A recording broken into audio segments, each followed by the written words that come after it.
Hello everyone, and welcome back to the Over Manga Cast. That time we woke up in a podcast and had to explain manga, our heated adventures, overanalyzing manga that we find interesting. My name is Sam, and this week on the show we read Monochrome Days by Yosuke Matsumoto. We read chapters 1 through 9, the start of... How many times are we going to reread Blue Period and look back? I don't know. Anyway, enjoy the show, folks.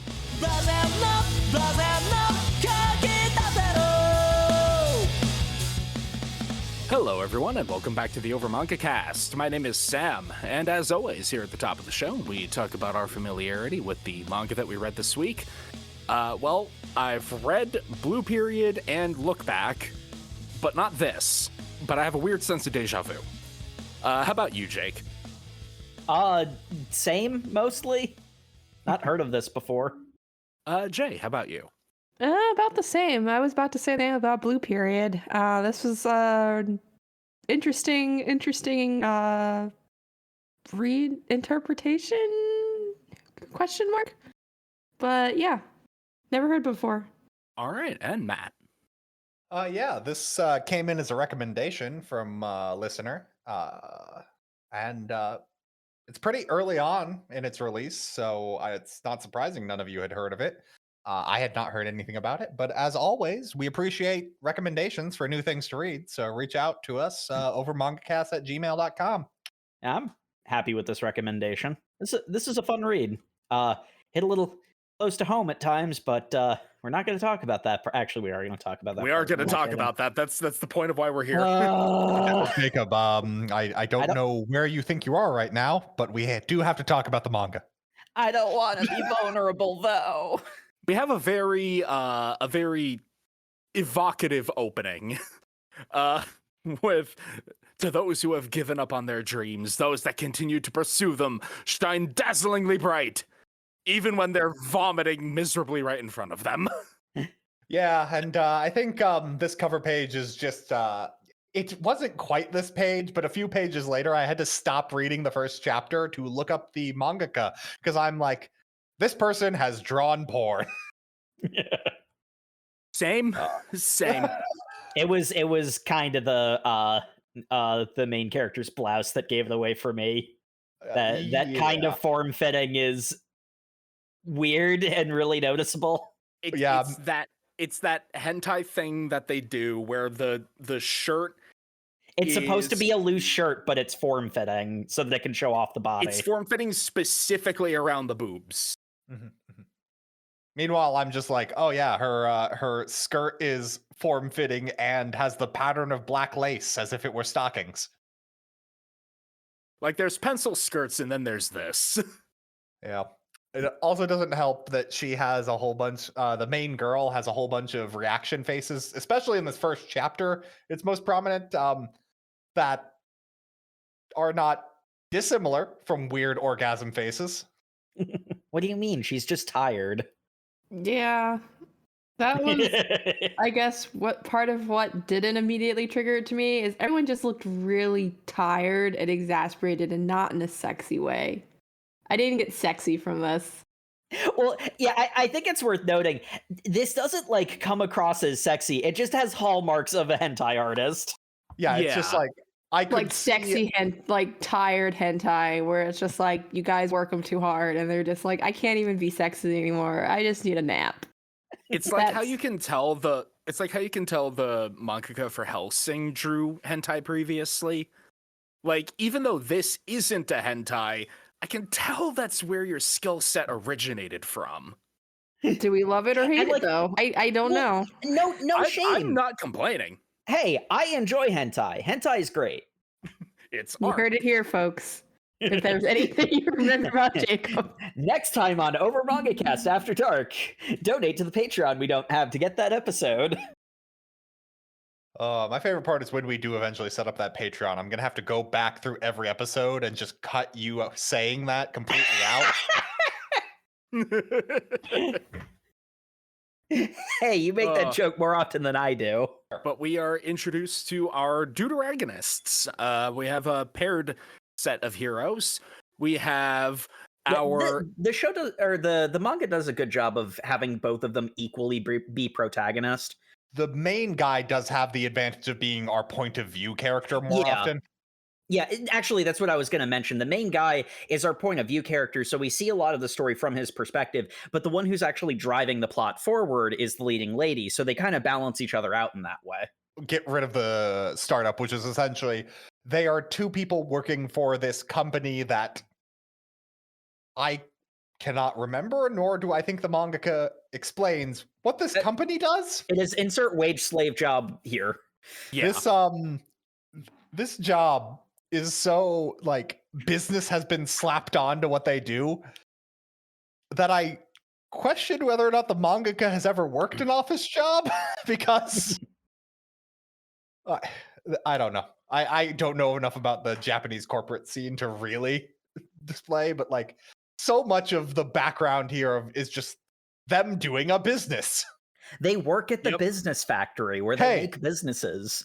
Hey, can you finish this report for me? I'm way too hungover today. Don't worry, bud. I'm the good guy who finishes everyone's work. I am super good at business. Yes, this is our main character, Hanichi Fudo. He is the ultimate cog in the corporate machine. All of his superiors love him because all of his work is on time to early and without flaw in it. He even covers for his slacking coworkers. He is just an all-around, prime employee. He is a happy cog. He's also built like a barrel. Like this dude's this dude's torso is something else. Yeah. Yeah, for a man who doesn't have time to take care of himself, he is built and very healthy looking. Like, yes, because he follows, the primary rule of the universe. That's it. He works so much that it burns calories. Exactly. But our secondary main character is the top sales performer at the company, Sayori Wakaba. And man, the manga love telling you she's the top sales performer. And whatever it is that they're selling.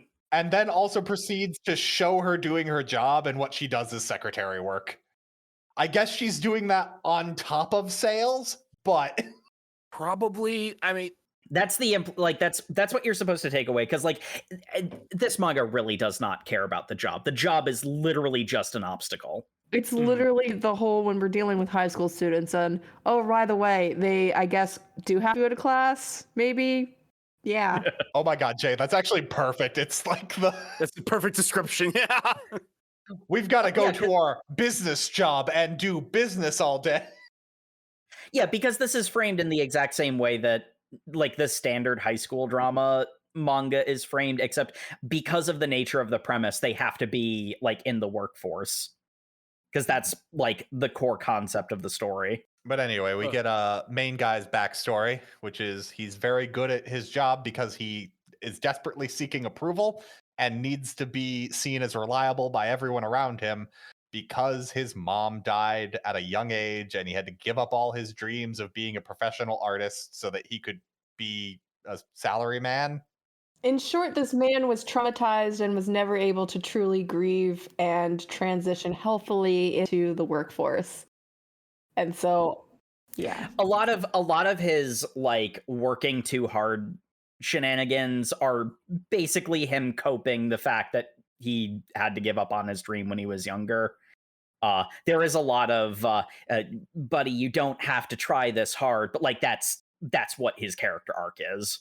Because single mother raising 2 kids, died tragically young, 15-year-old boy becomes the man of the house, and now he has to provide for himself and his younger sister. And there is a decent amount of like his internal monologue being, this is fine, this is fine, this is fine. I'm doing what I need to do. I'm keeping myself and my sister alive. It's fine. When his expressions and his behavior shows it's not fine. He actually has a really good mask for other people. The only reason why it's so obvious to the audience is because we are literally inside his head. Even inside his head, it's not like he's constantly resenting everything around him. It's kind of like he's just made he's worn the mask so long it's become kind of genuine. Yeah, it's really hard to pick up any semblance of like resentment. That's the weird thing. Because I don't think he has that resentment. I think he has fully transitioned on and he accepts that he does This need is to just take the care way of his things are. sister. Like Yeah. I do want to, like, at least in our reading so far, he doesn't go into full sad sack territory where he's unaware of the hell he's in. He does seem to genuinely enjoy his office work to a degree. Like, No, to a degree, yeah. No, Yeah. it is very much the case where he's not in despair or anything. Like there's a level of frustration and dissatisfaction that he could have had more, but like this is the hand he's been dealt and he's living a comfortable enough like he chooses to do a lot of the things that hold him back from the dream that he had as a child, and he acknowledges that. He kind of feels like he's on the pathway to being in the same mindset as the protag from Bucket List of the Dead, but he's not there yet. Well, I think the big difference between those two characters is that Fudo here is not working for a black company. The company seems fine. He's choosing to overwork himself. Mm-hmm. like like, that's the thing is we find out later he fills his weekends with part-time jobs, and I'm just like, you've got an office job, buddy. The thing is, he is not wanting for money is the problem. Mhm. His office job presumably pays the bills just fine because he makes like I think he's of the spur of the moment mindset that he is now having to, I don't know. I'm presuming he went to college just because of how old he is and what type of job he has. He's got to now do that, I guess, for his little sister too. So Yeah. it's not what their immediate needs may be, but he's also health insurance and any savings for extracurriculars Yeah. and college would be on him now. It's kind of a combination of all of these things, because to some degree, like, we know he has money because he splurges on himself later on in our reading. But at the same time, there are like responsibilities he has to take care of. He's not like in despair, like he's not a sad sack because, oh, my dreams have been crushed and my soul is being drained away by this company. But at the same time, he also recognizes that I gave up on my childhood dream and that kind of sucks and I kind of wish I could break out of this rut. But by throwing myself into all this extra work I do, not only does it help me with all the, like my sister's schooling and all of that stuff, but it also helps distract me from giving up on the dream that a part of me still wants. Like it's a very real, it's a very natural place for a character to be. It's not living in any particular extreme. yeah. And like another thing is we never get an outside perspective of someone telling him he needed to do any of this. Yeah, because these are all choices he's made. Yeah, because when the inciting incident happens and he ultimately chooses to participate in the story, it's his own decision. He's not pressured into it, and it's just a thing that he chooses to and wants to do. Mm-hmm. Which again, it's very natural. Like, this is a very, like, I'm kind of a space that Wakaba's in where it's like I kind of always stuck with trying to, like, get my storytelling off the ground and have, like, worked, my job, like sort of like tried to do that balance. I'm sort of into Wakaba's space. Where it's about getting the actual momentum going. Yeah. And keeping yourself alive in the meanwhile. Right. Rather than, dumping everything to just solely focus on the grind set. Or to neglect the like job aspect of it. It makes the characters, at least to me personally, very relatable because, again, these people are basically me, like the space I am currently in. Wakaba needs to stop being so relatable, or I might need to talk to my therapist about more medication. So are they that relatable though? Because the problem is they're superstars at their job. On top, we haven't even gotten to the inciting incident. We'll talk about it later. Let's get to the inciting incident. That being, Fudo is working late as he is wont to do. When he suddenly hears a loud thump from a room and bursts in to see if something is happening, and he sees Wakaba passed out on the floor, with some sort of there's some kind of splatter. The funny thing is this trick only works in a manga because if it was in color it would be obvious what it actually that is. It was ink. But like the implication is, oh no, this is a Detective Conan. Oh wait, no, that's an inkwell. Never mind. And she wakes up sobbing to go, I'm so bad at inking. Sobbing, that's a word for it. Yeah. Remember what we said about the possible origin of this mangaka's art? Totally drools and tears on her face. Yeah. Yeah. Oh, this is also where we get Wakaba is the top of sales, and you can tell she's so good at sales because she gives marketing advice and does additional secretary work. I just want to see Wakaba do sales. That's really all I want. I just want to see her at a product meeting and actually like pitch whatever this company is selling. Do we know? We don't know what Nope. their product they're is. selling business. I've worked with a sales department, a sales rep working on a commercial pitch isn't unreasonable, but it really feels like she's doing that to the detriment of actually going out and making sales. That's why she's so good, I guess. It's just the fact that they say she holds the record for best sales at the company, but she also has a bunch of time to do everyone else's job. And I'm just like, wait, hold on. But she's in the printer room vomiting from stress because she is a hobbyist mangaka who is trying to finish a project to submit for a magazine competition. And she uses the printer in the office because it's a high enough quality printer to actually make her digital drawings come out correctly. Her personal printer cannot do this. I also love that they make sure that they clarify, don't worry, this printer is allowed to be used for personal use if you pay for the copies. It's like, okay, cool. Thanks. Thanks, manga. Yep. She asks Fudo to be her assistant and work on backgrounds, saying that she has seen him doodle during his lunch breaks, and his doodles are like, it's like photorealistic. It's incredibly high quality. We also clarify he does these doodles in like 5-minute increments while doing something with his other hand. Yeah, he's that kind of prodigy. Also, this is done in pencil, and his medium of choice is watercolor. Mm-hmm. Yeah. The other thing that's worth pointing out, because this is going to get expounded upon later in kind of interesting and funny ways, but the other kind of important thing is that she wants to keep the fact that she is an aspiring mangaka as secret as possible because she has crippling imposter syndrome. Mm-hmm. I love that they... Yeah, in middle school, she began her passion of amateur manga creation and was relentlessly bullied about it. So, well, she phrases it that way, but the flashback isn't quite so harsh. I was about to say, the flashback appears to be people talking to her about her manga.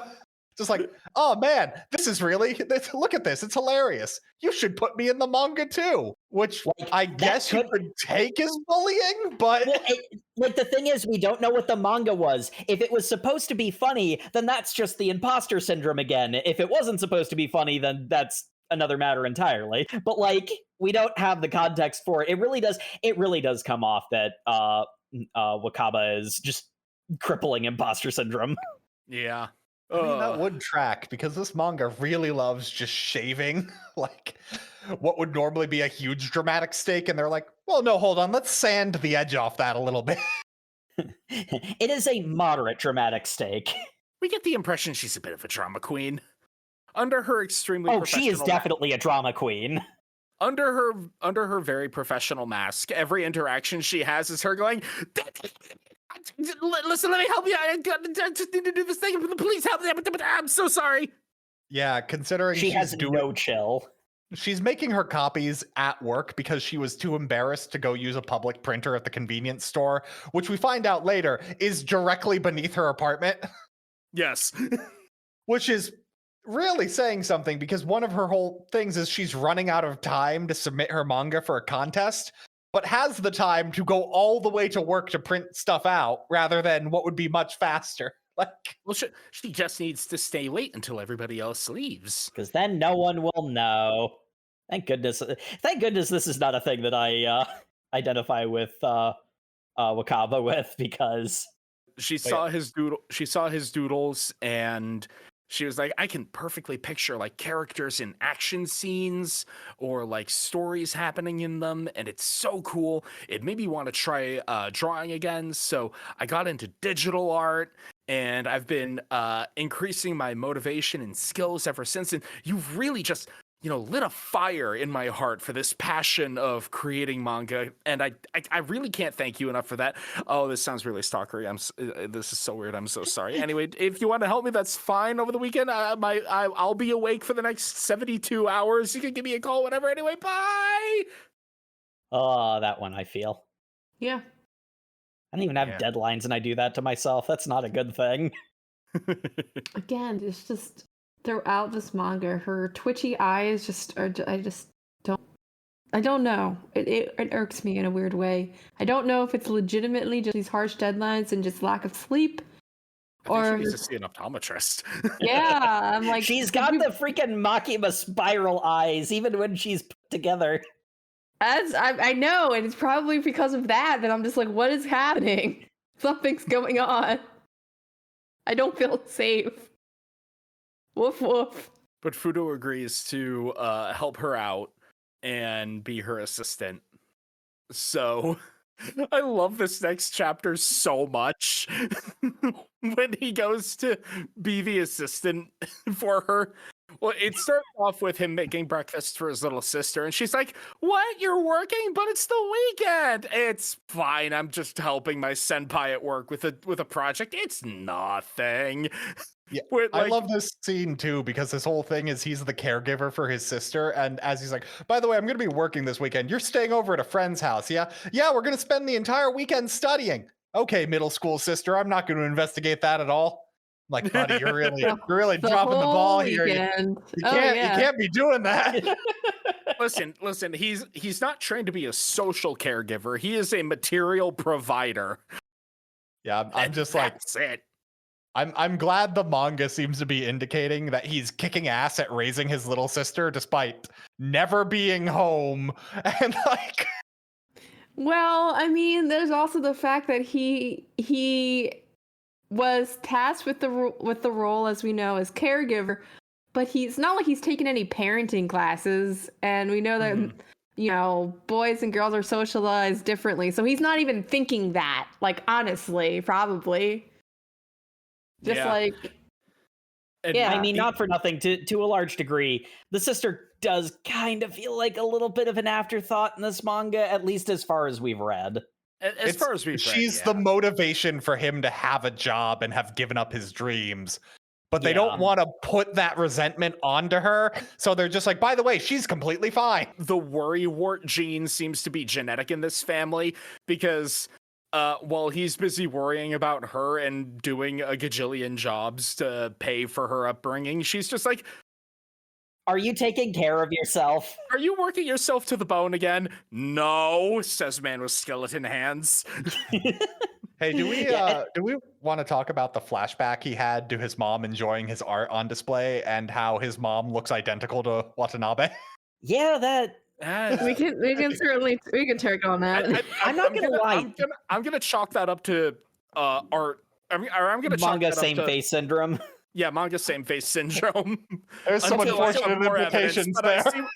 Until I get more evidence, but I see what you're cooking, Matt. Yeah. I mean, like, there's obviously like a level of like potentially having the two leads develop a romance, but they didn't really push that meaningfully, and no, they didn't. I don't get an emotional connection between them. There is, like, lingering physical connection, and they're put into situations that are like the manga will put them into situations that implies the obvious direction, but like it doesn't seem like it's going for that low-hanging fruit, at least not yet, because honestly it would feel really forced, and that's the right writing decision. I just I just like how the sister doesn't mention that she looks identical to mom. Yeah, no, the thing that I actually noticed about the mom is that she looks really young, and I do kind of wonder, especially because she's a single mom, I wonder if that's going to like factor into something or not. We can't draw MILFs, Jacob. They're not hot. I only draw women that excite me. Why did you have to beat me to it? I was getting to that. And genuinely, it could go either way. Like, yeah, I could see that actually being something that's meaningful or not. Yeah, nothing in our reading indicated anything to any direction. So, yeah, the idea that she's unusually youthful is just from the art alone, and none of the actual like hard text of the story. So anyway, he comes over to her apartment so they can work on the manga together, and he's commenting, she's so perfect. Everything is sparkling clean. But it's very clear what happened was she spent the entire night cleaning her apartment so that he didn't judge her. He shows up in like his work clothes because he doesn't know how formal he needs to be for this. Meanwhile, she's dressed in her like high school track uniform and then goes, let me change. And I'm like, she was never planning on changing. That's her manga working outfit. Like, and then she doesn't do a perfect job of cleaning up her apartment in advance, unfortunately. Yeah, it's weird. This is one of those ones where it's like the manga will like push the physical angle, but like they seem to actually be like professionals and colleagues more so than anything else. Mm-hmm. She's just genuinely embarrassed. I think the problem is they're both workaholics who haven't even given a thought to the idea of romance, and they've got their own dreams going ahead of them. So that's in the mind. 100%. They are both operating on that last brain cell and don't even have like the idea. They are not cognizant of the dynamics entirely. They're sleep deprived and overworked. And they're sleep deprived, overworked, and passionate about what they're doing right now. Yes. Yeah. I appreciate this because it's like, haha, funny. Her underwear was hanging like a laundry thing. Yeah. But like, because he woke her up and it was so cute. It would feel out of place if they were more romantic than they were. It's just, manga got a manga. It's very romantic adjacent. Like it's these two people intruding into each other's lives, and because they're both kind of a mess, it gets more intimate than either of them really intended. I genuinely think we need to wait until they get to the first time they can breathe before we get any hint on if there is romantic tension at all. Yeah. And I mean, not for nothing. I think the cool thing would be for them to not actually like be romantic with each other. And it's like there are a lot of different ways that the story can go, especially with the characters that have been introduced thus far, because the Fudo will later have introduced a character that's obviously supposed to be, like a romantic prospect rival for him. But like Fudo might not have noticed that it was a romantic rival, but oh no, he did not. No, he has no clue. Not at all. Like I respect. It's one of those ones where it's like, because of the ways in which they bring up the idea, it's I respect the restraint, but they get to have their cake and eat it too when it comes to that sort of thing. But yeah, they settle into begin work. I really like this sort of on-running gag that happens where Fudo will be like, all right, I'm getting into this new thing. I'm going to be helping her. I need to make sure that I've got the best equipment to go and immerse myself in this. I'm going to spend $150. I went to Best Buy and I bought a new tablet. Anyway, I'm going to give you my hand-me-down tablet so that you don't have to go ahead and spend any money. I know it's a little old, but it still functions just fine. Thank you, Wakaba-san. My favorite thing was that the two tablets look identical. Yes.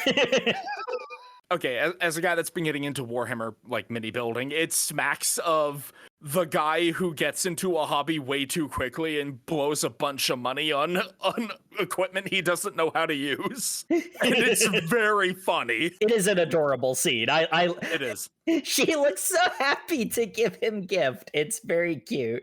Yes. I hope he returned that tablet for money. Well, no, the entire point of that is he didn't actually, like, $150 is not breaking the bank for him. He's just like, that's an impulse purchase I made because this was something I thought was fun. And I'm justifying it to myself by saying I'm getting paid for this work. So it's making back what I'm getting paid, presumably. Yeah. Actually, yeah, we don't actually get told in any way how much he's getting paid, but presumably it's worth his time. Because I don't think we've made it clear, but she offered to pay him for his time to be her assistant. Mm-hmm.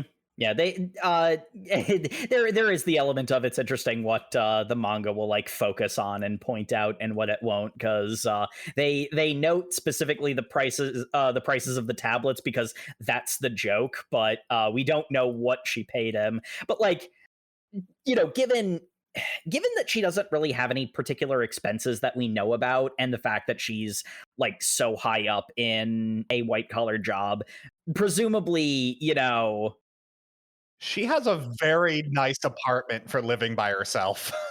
well, that's true too. But like, you know, presumably, you know, she'd be able to pay him decently de facto. Yeah. Like, because they've got disposable income, the two of them. Like, she is a top sales performer, so she probably gets a decent commish, I would assume. Assuming she got that commission money. Assuming this mangaka knows how sales jobs work, which that's debatable. But like, she's not in like a 1-bedroom or like studio apartment. She's got like, well, I'm sorry, I realize she might be in a 1-bedroom, but like, she's got like a full living room that's separate from a kitchen, is the kind of deal. Like, she's got multiple rooms to this apartment. Mm-hmm.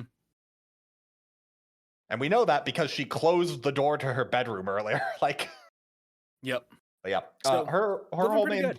yeah. So he's got like 9 hours of drawing ahead of him, and he's looking through her storyboards, and he notices there's a big X over this like big, like expansive ocean scene, and he's just like, huh, what's going on there? This was the most interesting part of your storyboard. And she's also like, oh yeah, but that'd take forever, and I'm really bad at drawing backgrounds, and it's way harder than drawing characters.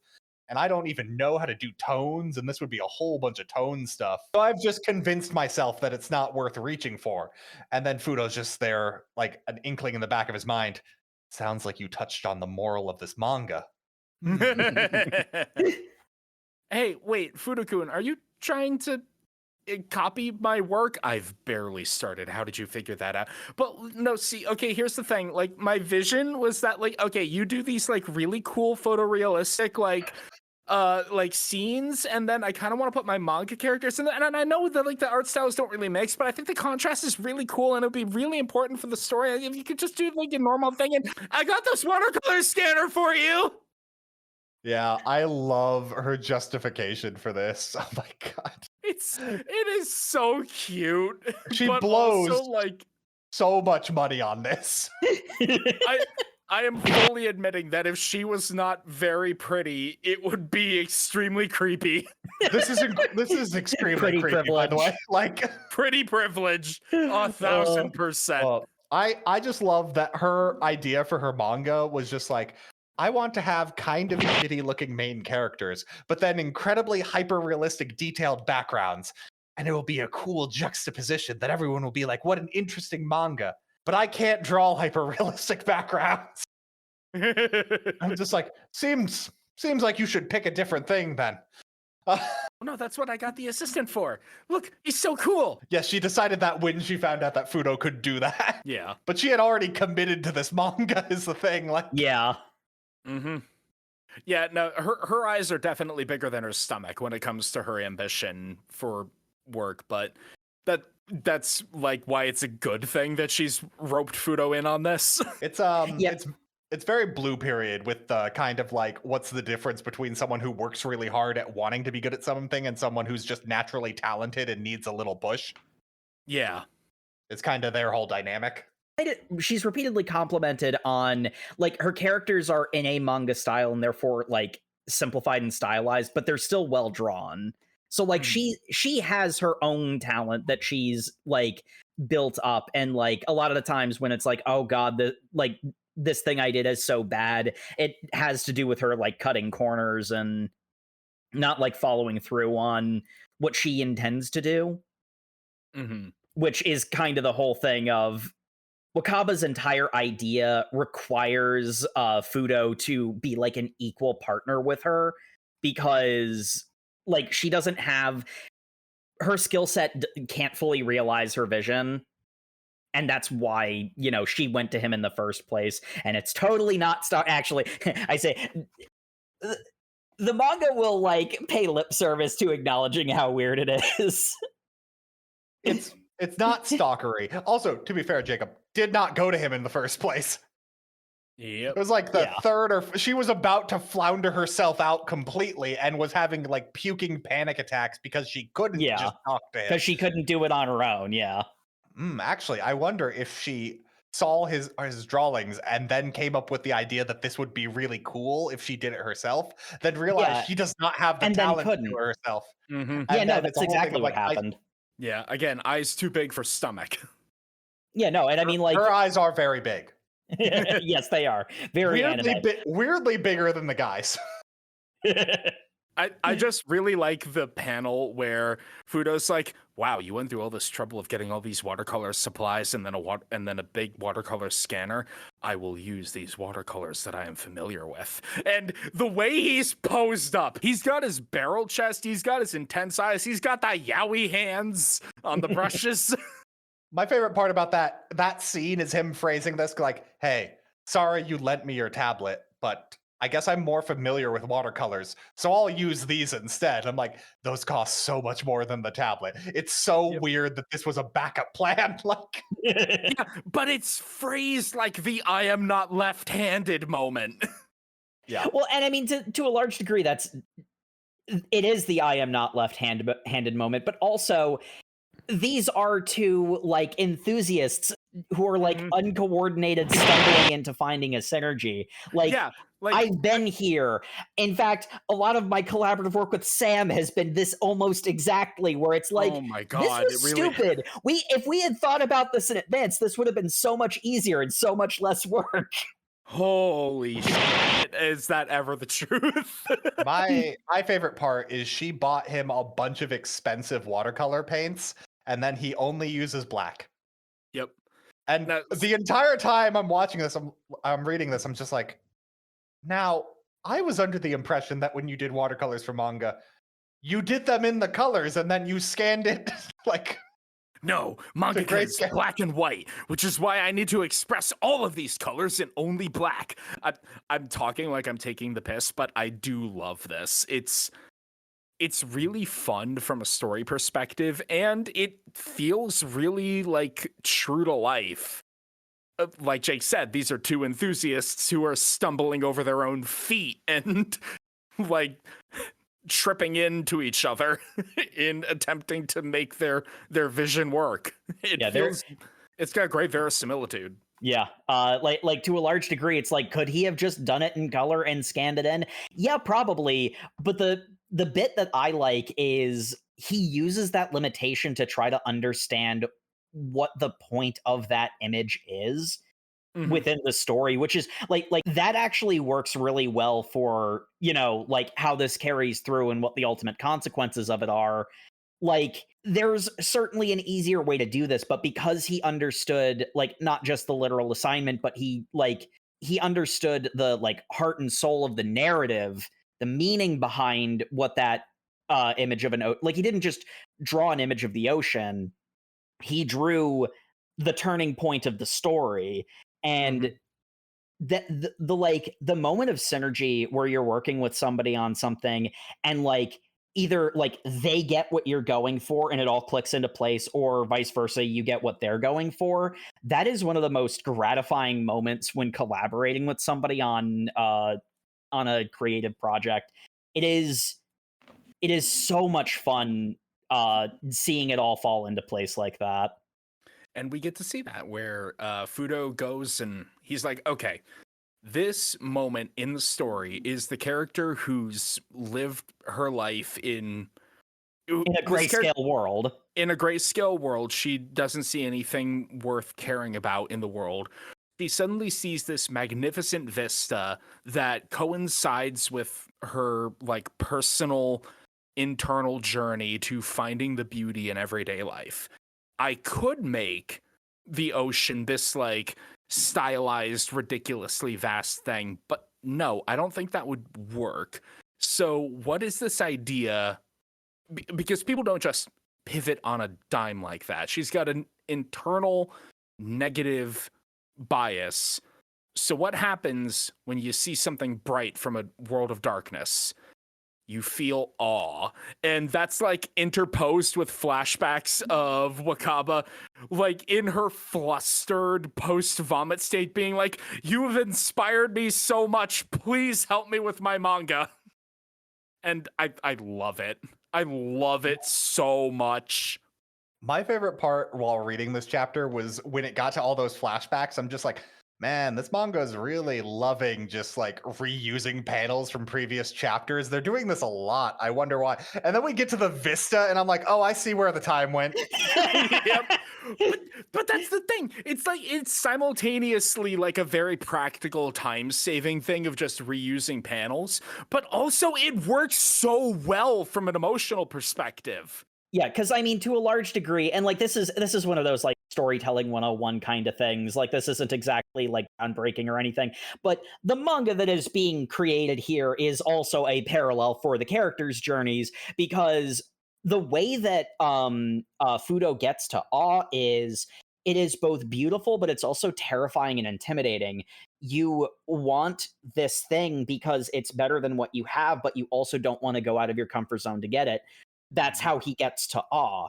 And that's exactly what's happening for most, like for him more so, but for both of them getting to actually do this. Because, you know, to a large extent, even though Wakaba has been like plugging away at this like really hard and like she's been dedicated to this, she's also sort of had this idea in the back of her head that this is too ambitious, I'll never get it done. God, she's relatable.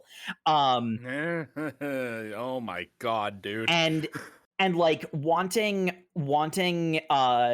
you know, to reach for something impossible because you know if you can pull it off it'll be a masterpiece, you know, like it's scary, and that, you know, is expressed through the you know, the beautiful splash page of the finished art piece. It is also worth noting, and this is something I think I mentioned in Blue Period, if you're going to make a manga about artists, you'd better be able to draw. And yeah, we got that. Again, this is the moment where I'm like, God damn, this is just Blue Period, isn't it? like we make jokes about what the origin of the mangaka, like what this mangaka might have done before this, but that's not to say that they're not talented, because it is genuinely beautiful. Oh yeah. And what I really, really like is that, like, Fudo's entire internal monologue, because he's only using black, is just like, if you manage to get the feeling across in the illustration enough, the brain fills in the color. Like, you draw an apple and the mind sees red, or you draw like a withered apple and the to express like sadness and sorrow, and the mind sees like red, but also like the gray and like the white of mold. And then you see the oceanscape, and I'm like, yeah, no, I can see the blue. Yeah. I see the blue. I see the like gold of the sun and yeah, the green in that tree. The pale white sky around the sun in contrast with the blue. Like the blue of the ocean and the blue of the sky is something that he points out in particular, but you can feel the different blues come across. And I fucking hate that I agree with the pretentious art thing, but it's so right. That's honestly one of the things that I really like about this manga. It's like like most art about the art medium that it is, it's got a degree of pretension to it, but it's so earnest that you can't be mad at it. At least that's how I feel. Yeah. I would agree with that assessment. Like, this isn't La La Land where it's like, all right, Hollywood, you're sucking yourself off, but... I was about to say, most films about making films are kind of shitty, but... Exactly. Also, to be fair, not in this chapter, but a little later in our reading, it does get a little fan wanky about manga, but... Well, yeah. Okay, so when there's Jake's a favorite particular character gets introduced. Shut up! I hate that you put that in the freaking outline. Because I'm right yeah, and you know it. There's a character that's going to come up that is.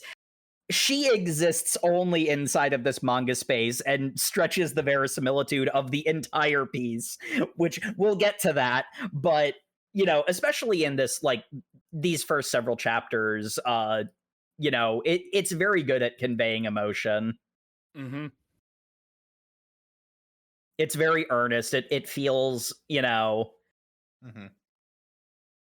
I do like the exchange of Fudo presenting this fucking masterpiece that is clearly going to be the climax of the entire manga they're writing, and him just going like, yeah, so I think we could work with something like that. And I'm like, buddy, you just spent 4.5 hours on that. There's no revisions.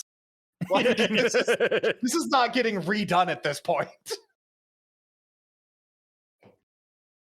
Oh, it is enough to bring Wakaba to tears. Because again, when she's crying, he remembers when his mom cried about his art. And that's the best part about art. And we're not going to look into that emotion any further at the moment. Yeah. Again, I see what you're I see what you're cooking, Matt. I don't know if I agree, but I see what you're cooking. Yeah, it may or may not go in that direction. It's legitimately just the most unfortunate case of manga same face. Like, yeah. But it's clearly not the intention. Just the mom and her look very similar. Pretty similar, yeah. Mm-hmm. Yeah.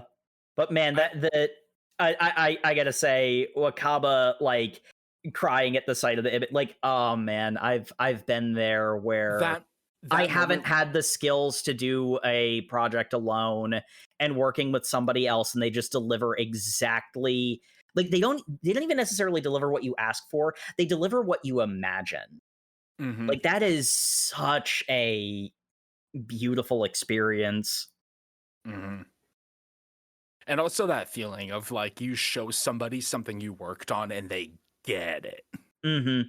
Yeah, it's sort of funny because the scene is framed from Fudo's perspective, so it's like him like getting the gratification of seeing her very strong emotional reaction is sort of the like natural immediate like story beat.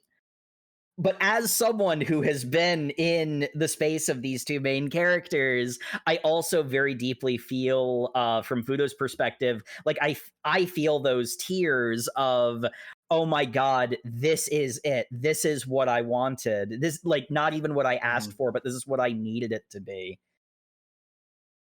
Which is just, it's one of those ones where it's like, it's like I didn't connect with Blue Period very much because it very much is the kind of series that like wants to get you into art, and it's like there was that little bit of a disconnect because like I can't art, but Fudo is someone who, because it's like it's clear that she also cares about like storytelling as well. Like, it's not just the art for her; it's the totality of being a mangaka.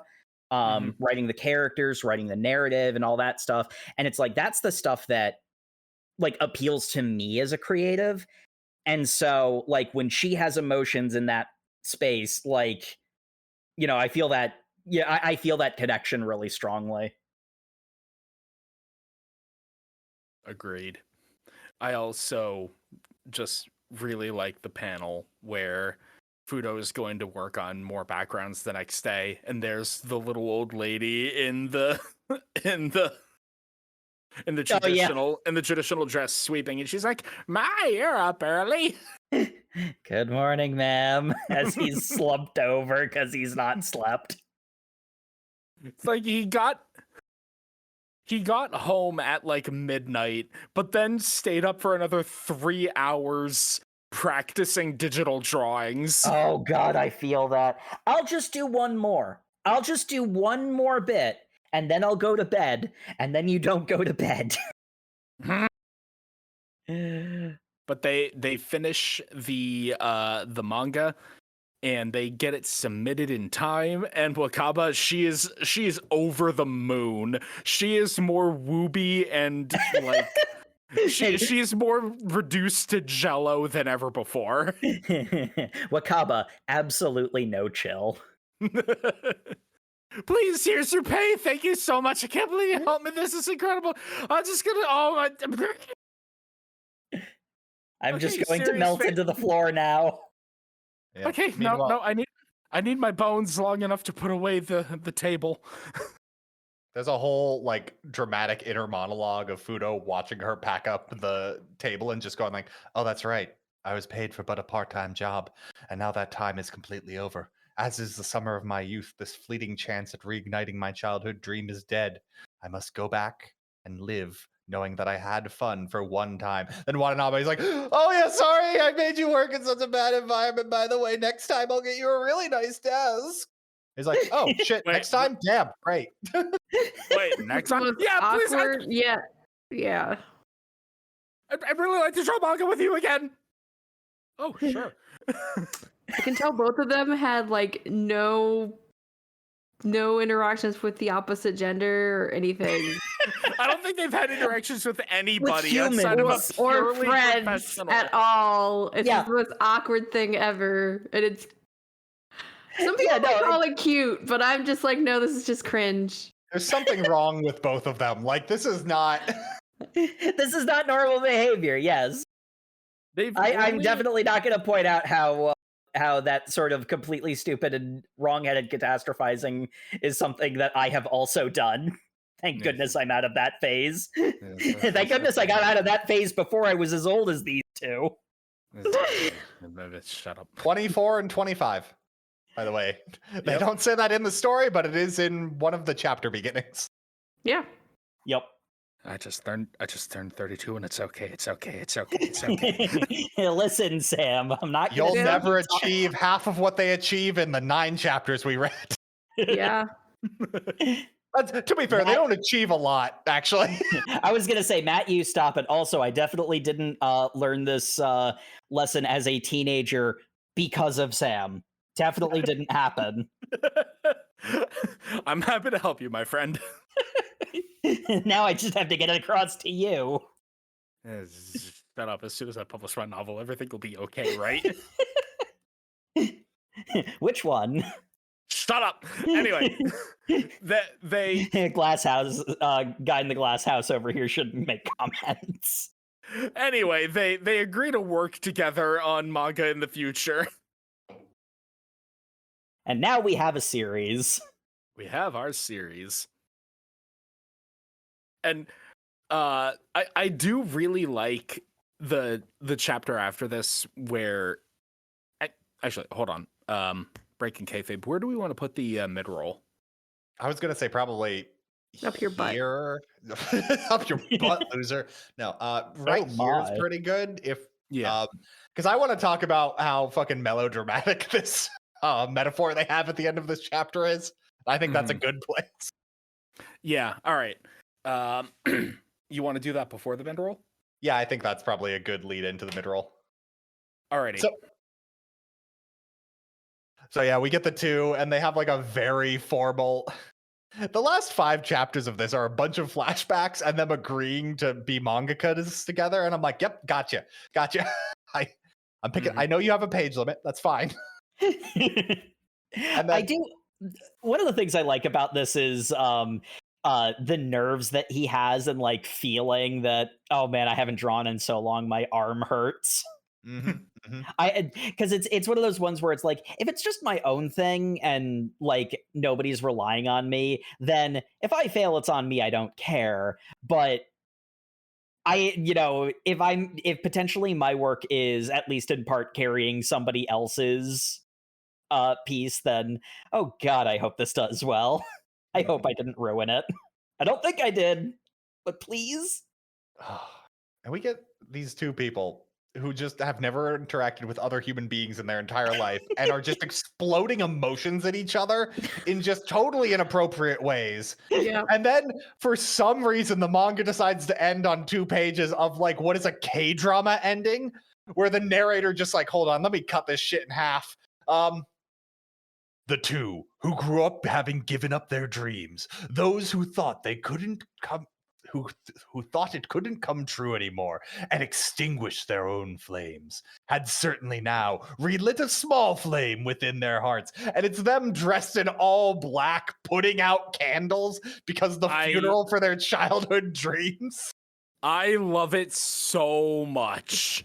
It's such a total shift. It's just like, and this is how we end a chapter. Also, they've submitted a prize for the monthly 4 seasons. No, I'm sorry. The 4 seasons award is the next contest. Is the next one, yeah. Mm-hmm. Here is the next arc that we will not get to in our reading, but we will talk about throughout the remainder of our reading. But yeah, on that, the summer of their discontent, I believe we are vaguely close to a halfway mark. So yes, so it's here where we shall take a break, and then we'll get into the. Honestly, it feels more and more like Blue Period every chapter levels of drama. Yeah. well, Yeah. And We'll be right back. Somehow it's more age appropriate. God, you're right. you're Yeah, right. that's why it doesn't give me the ick. I'm just like, this is just Blue Period, but very age inappropriate. We'll be right back.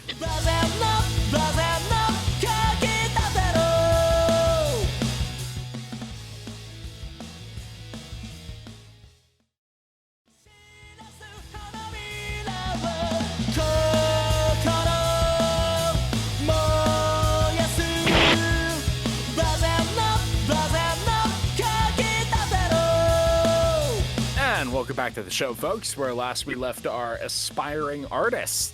They had just completed their manga for the magazine competition and were re-entering the the mundane workforce.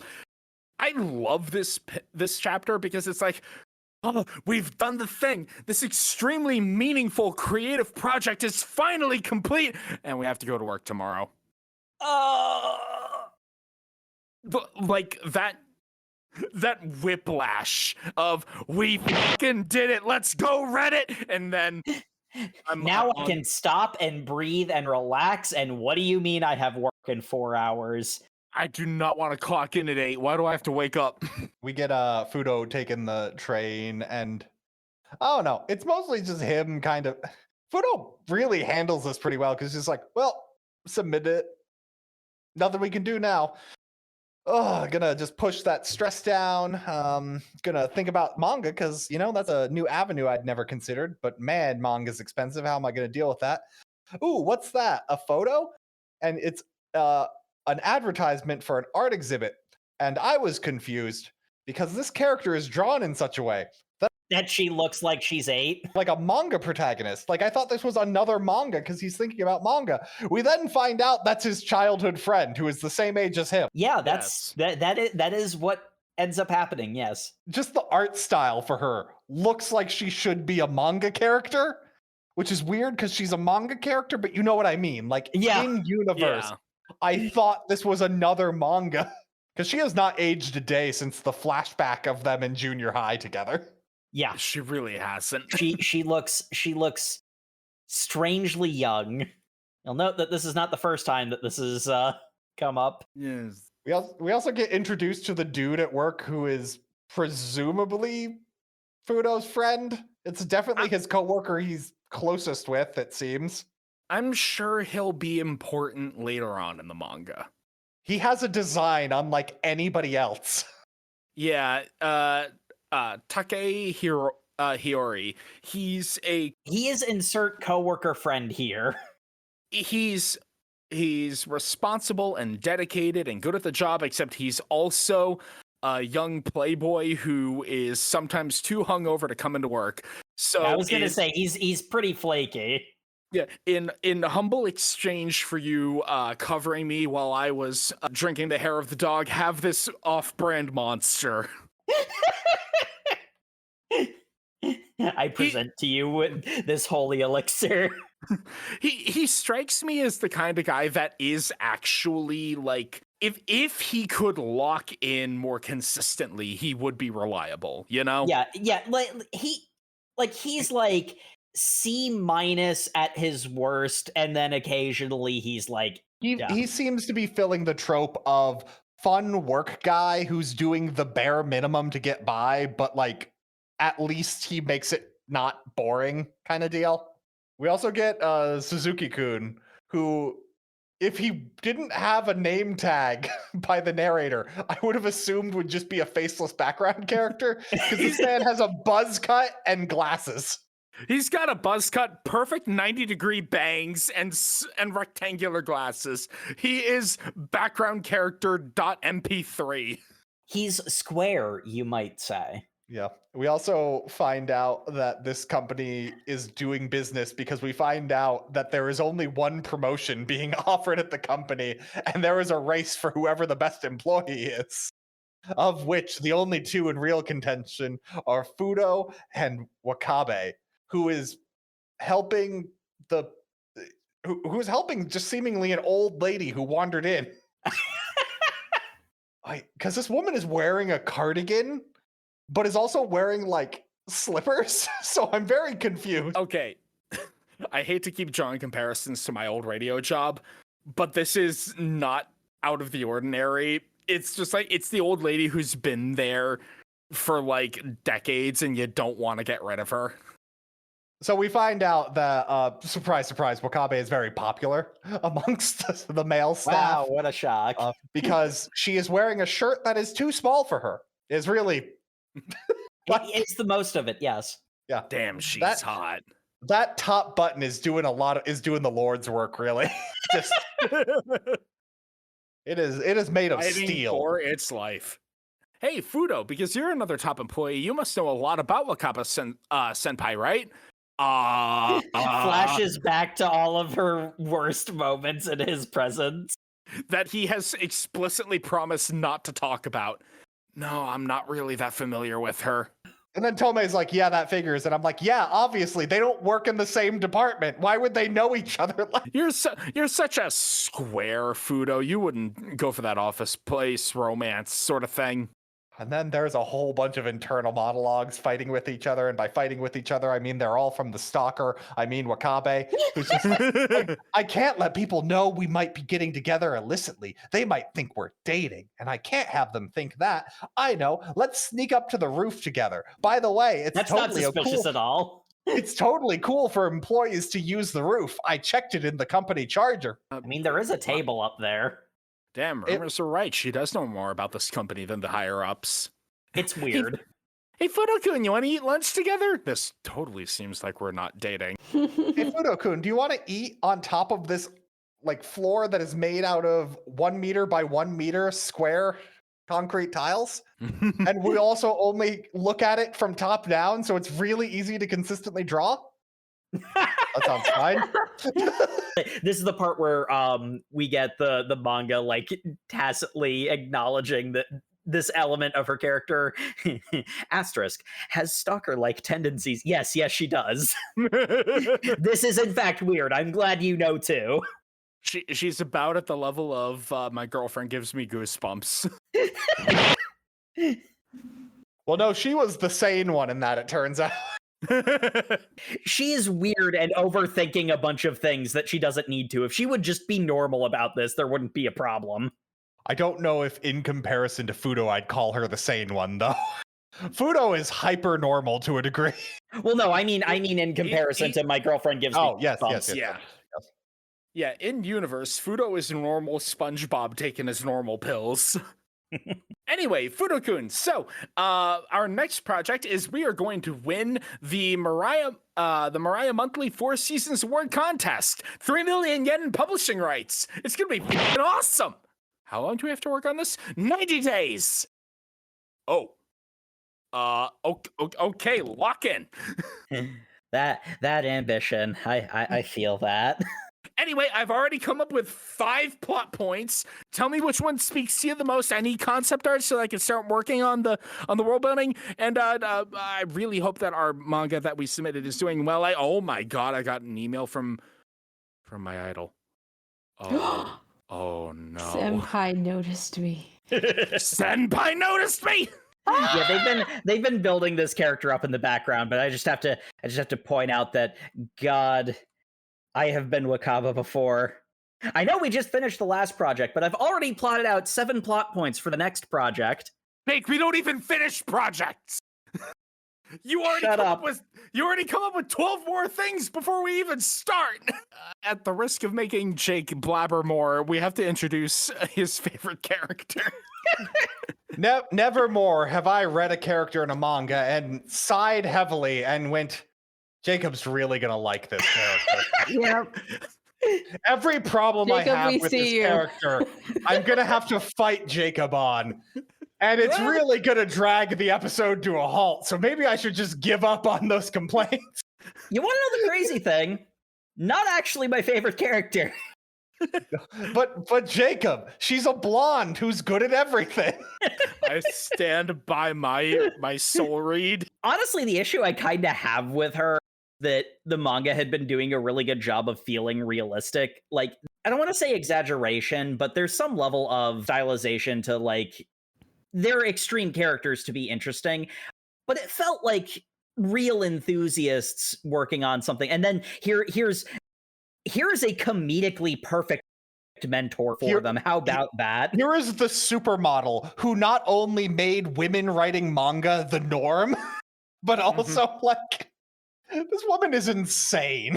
And like, not only is she like this god tier savant human being, but she also just so happens to be a literally perfect mentor for them. Also, more importantly, absolutely hates the idea of people submitting things and was totally willing to, even though she was judging this contest, go, nobody gets a prize. But just loves the protagonist so much, she offers to be their mentor.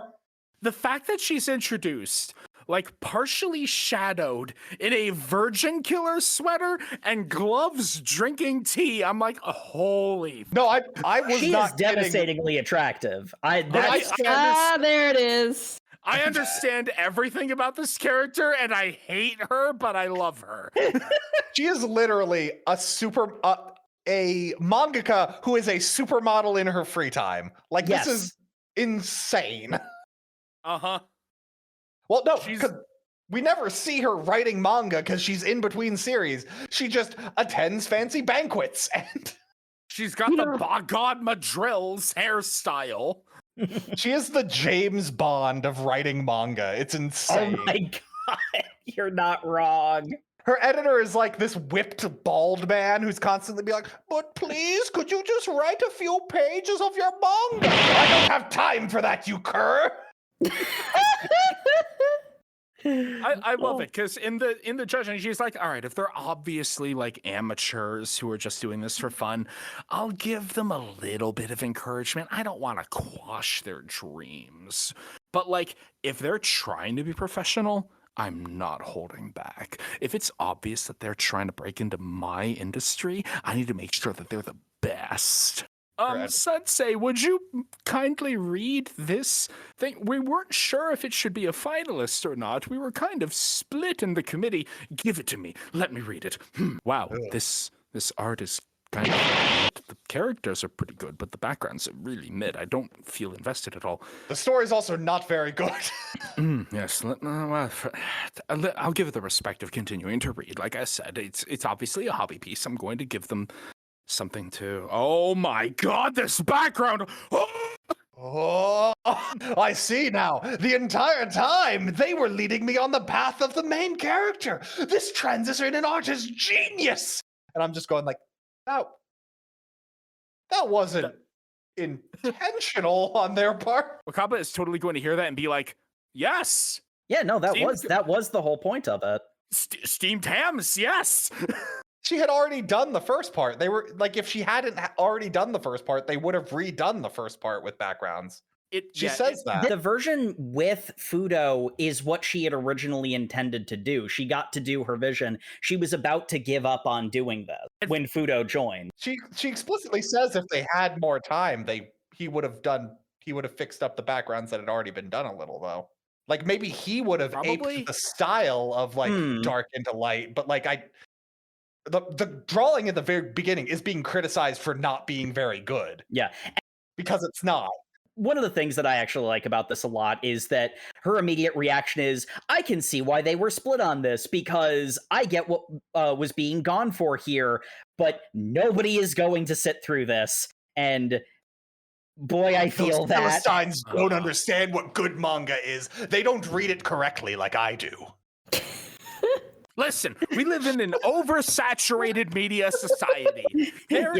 There is more content that can ever be consumed, all right? You've got streaming platforms, you've got Webtoon, you've got Shonen Jump, you've got everything. It's all at the flick of a finger. So if it doesn't grab you in 5 seconds, then it's never going to get anywhere. And while I love your concept, it's never going to get anywhere. And that's why we need to refine this. It's got art to it, damn it! Yeah, All right. and the initial way it's framed is like that sort of like disparaging view on it, but the more the later part of our reading does actually kind of rein it in, as it were. The first time like Barazono Sensei was introduced, she was like, all in shadow. She had the creepy like Bond villain gloves. She had the Virgin Killer sweater going. It's like, okay. She's drama the character. She's drama the character. She's the antag in The Devil Wears Prada. She's gonna be a villain. And by the end of our reading, I'm still not sure if she's a villain or not. I don't even know if I would have wanted her to be an actual villain.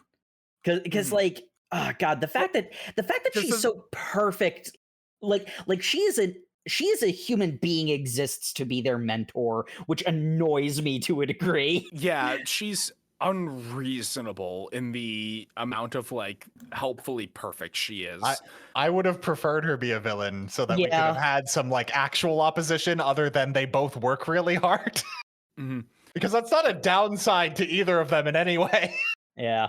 It's like when you go into a job interview and someone asks you for your greatest weakness, and it's just like, sometimes I work myself way too hard and I get a little tired and I have to like grunt it up and work even harder. And I'm like, that's not a weakness. Shut up. No, That's you what say that people want to have. They want to hear that. No, you say that your weakness is overconfidence, and you explain that by telling the interviewer how permadeath mode works in Hollow Knight and how you misunderstood how a zone worked, and you thought the permadeath didn't work there, but it really did, and you died anyway because you were too confident. What? True story. Anyway. And luckily, the person interviewing you has zoned out midway through that and then forgotten what the question was at the end. Damn, I didn't understand a word this guy said, but he explained it so well. Sure, he's good enough for IT. I'm not going to ask a question. That's going to make me sound stupid.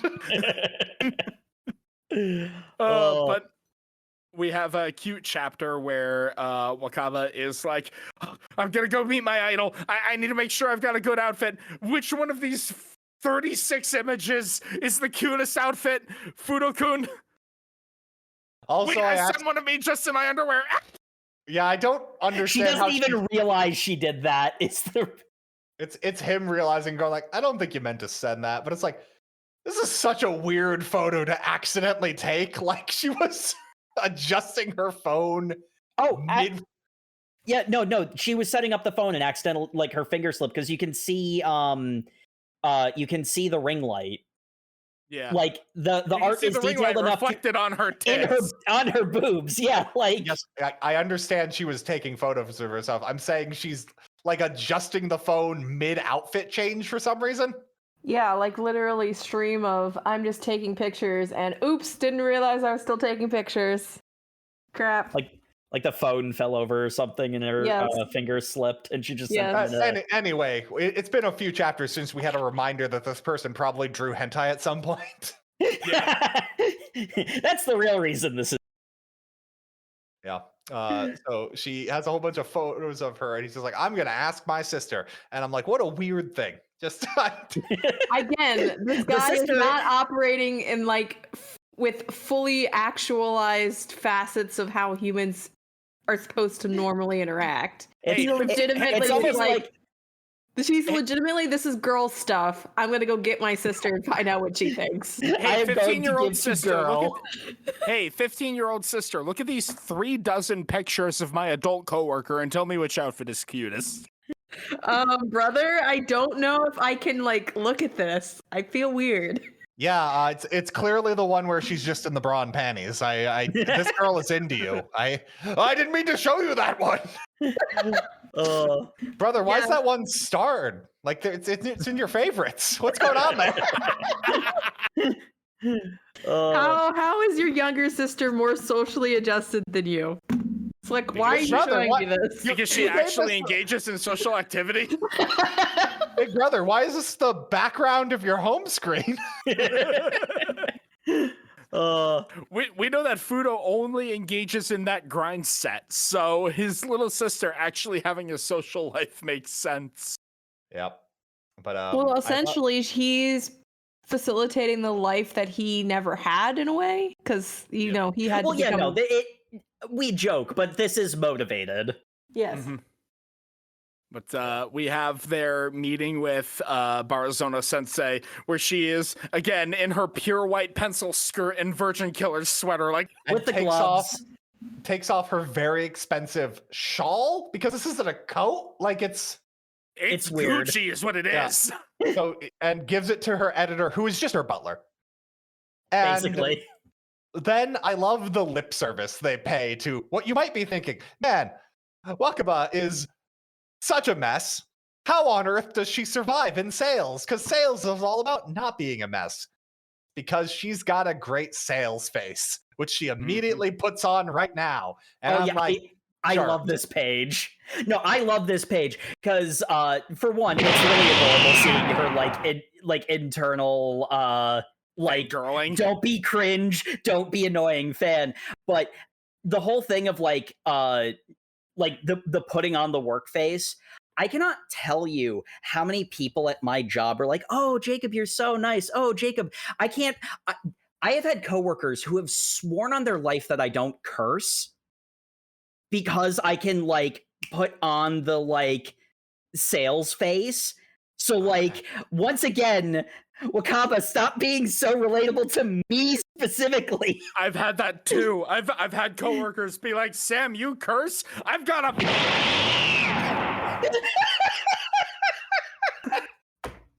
that one page might be my favorite page. The entire thing. Really good.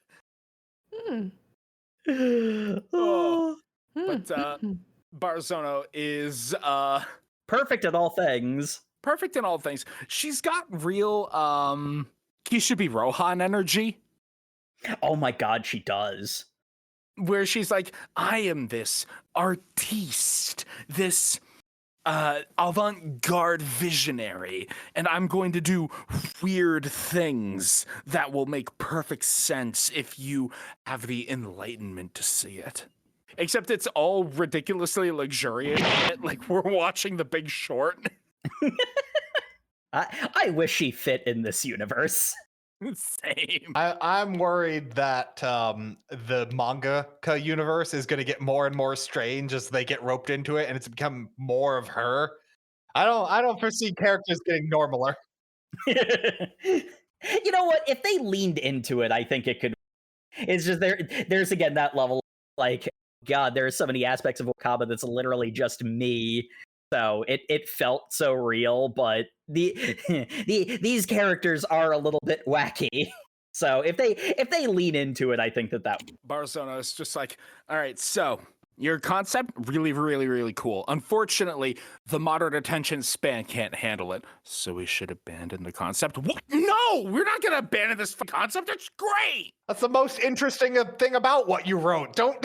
Oh yeah, no, I love that too. Because again, as a creative, it's like, oh, I have this idea. How do I express it?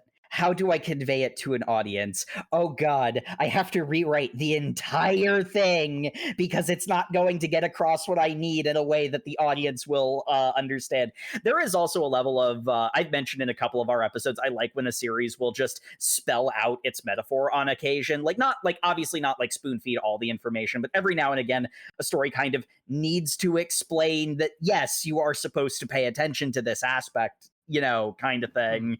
And this is that idea where it's like, it is a right, like this idea that you had is really cool. I got it. But it is a writing flaw that the beginning is so bad to facilitate that twist because people aren't going to go that far. And like when it was initially like being presented to the audience in the earlier chapters, like Matt's sort of like half joking comment about like the plebeians won't understand. It is acknowledged that no, that's just a mistake. Like people are going to read the way they're going to read, and you have to acknowledge that. If you don't convey your meaning to the audience, that's a fault on your part.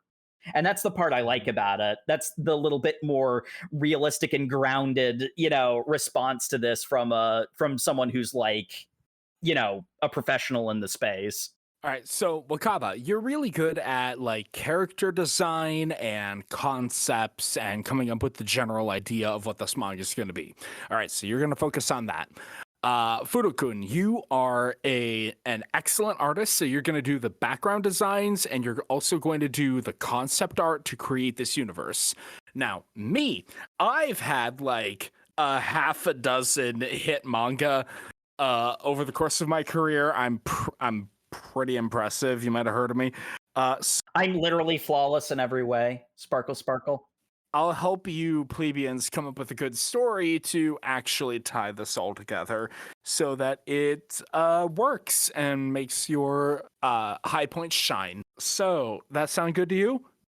Yeah, that sounds like the best thing that could possibly happen to us. Awesome. Here's my personal phone number. Call me whenever you have an idea.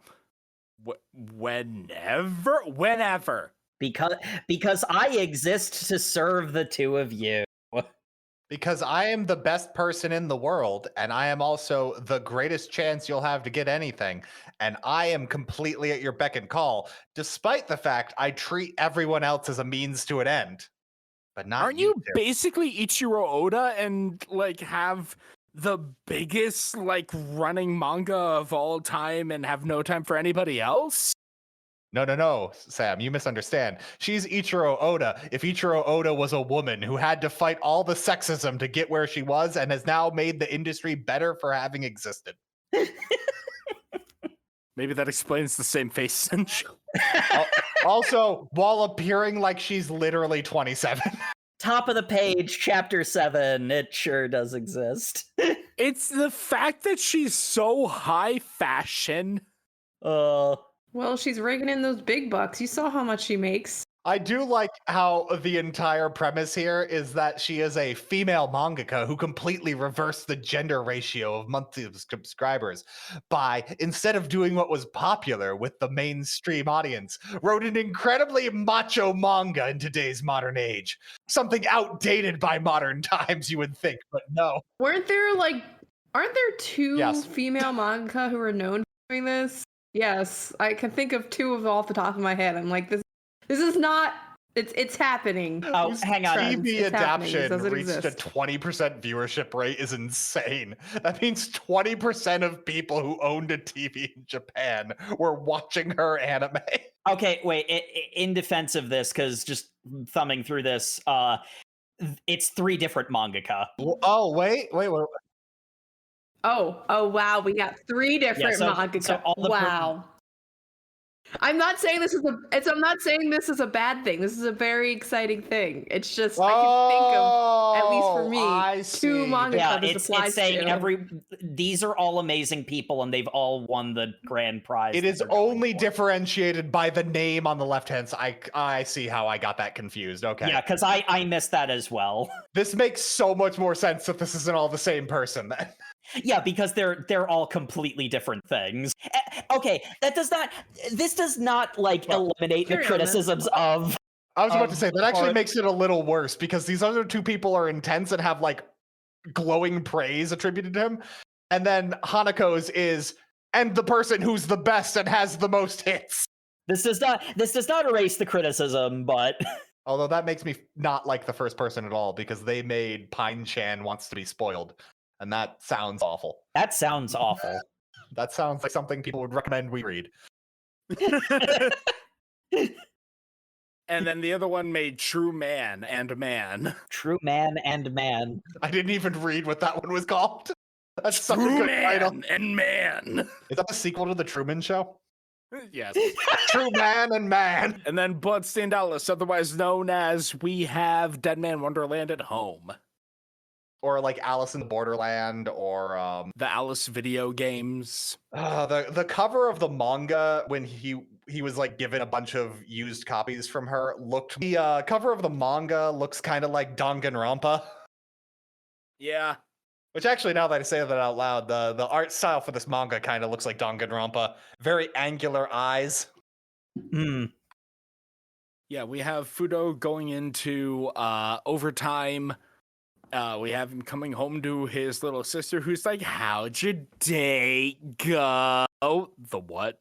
This is one of those ones where it's like, I like where this manga is going, but they're like, I don't know necessarily that it's found its footing yet, because like the very relatable idea of it's like, oh, okay, I did this hobby thing and I did a whole bunch with it and it's moving somewhere. This is amazing. I love this. And then I go back to work and my soul is crushed again, but it doesn't linger on it the way it needs to for it to have the impact that I think it's supposed to. Keep saying that. I don't get the vibe that his soul is crushed when he goes to. Well, I'm being hyperbolic in that case, because like that's like from the look on his face, like I could see him like saying my soul is crushed, but not really thinking it. Yeah, because he's got that kind of like,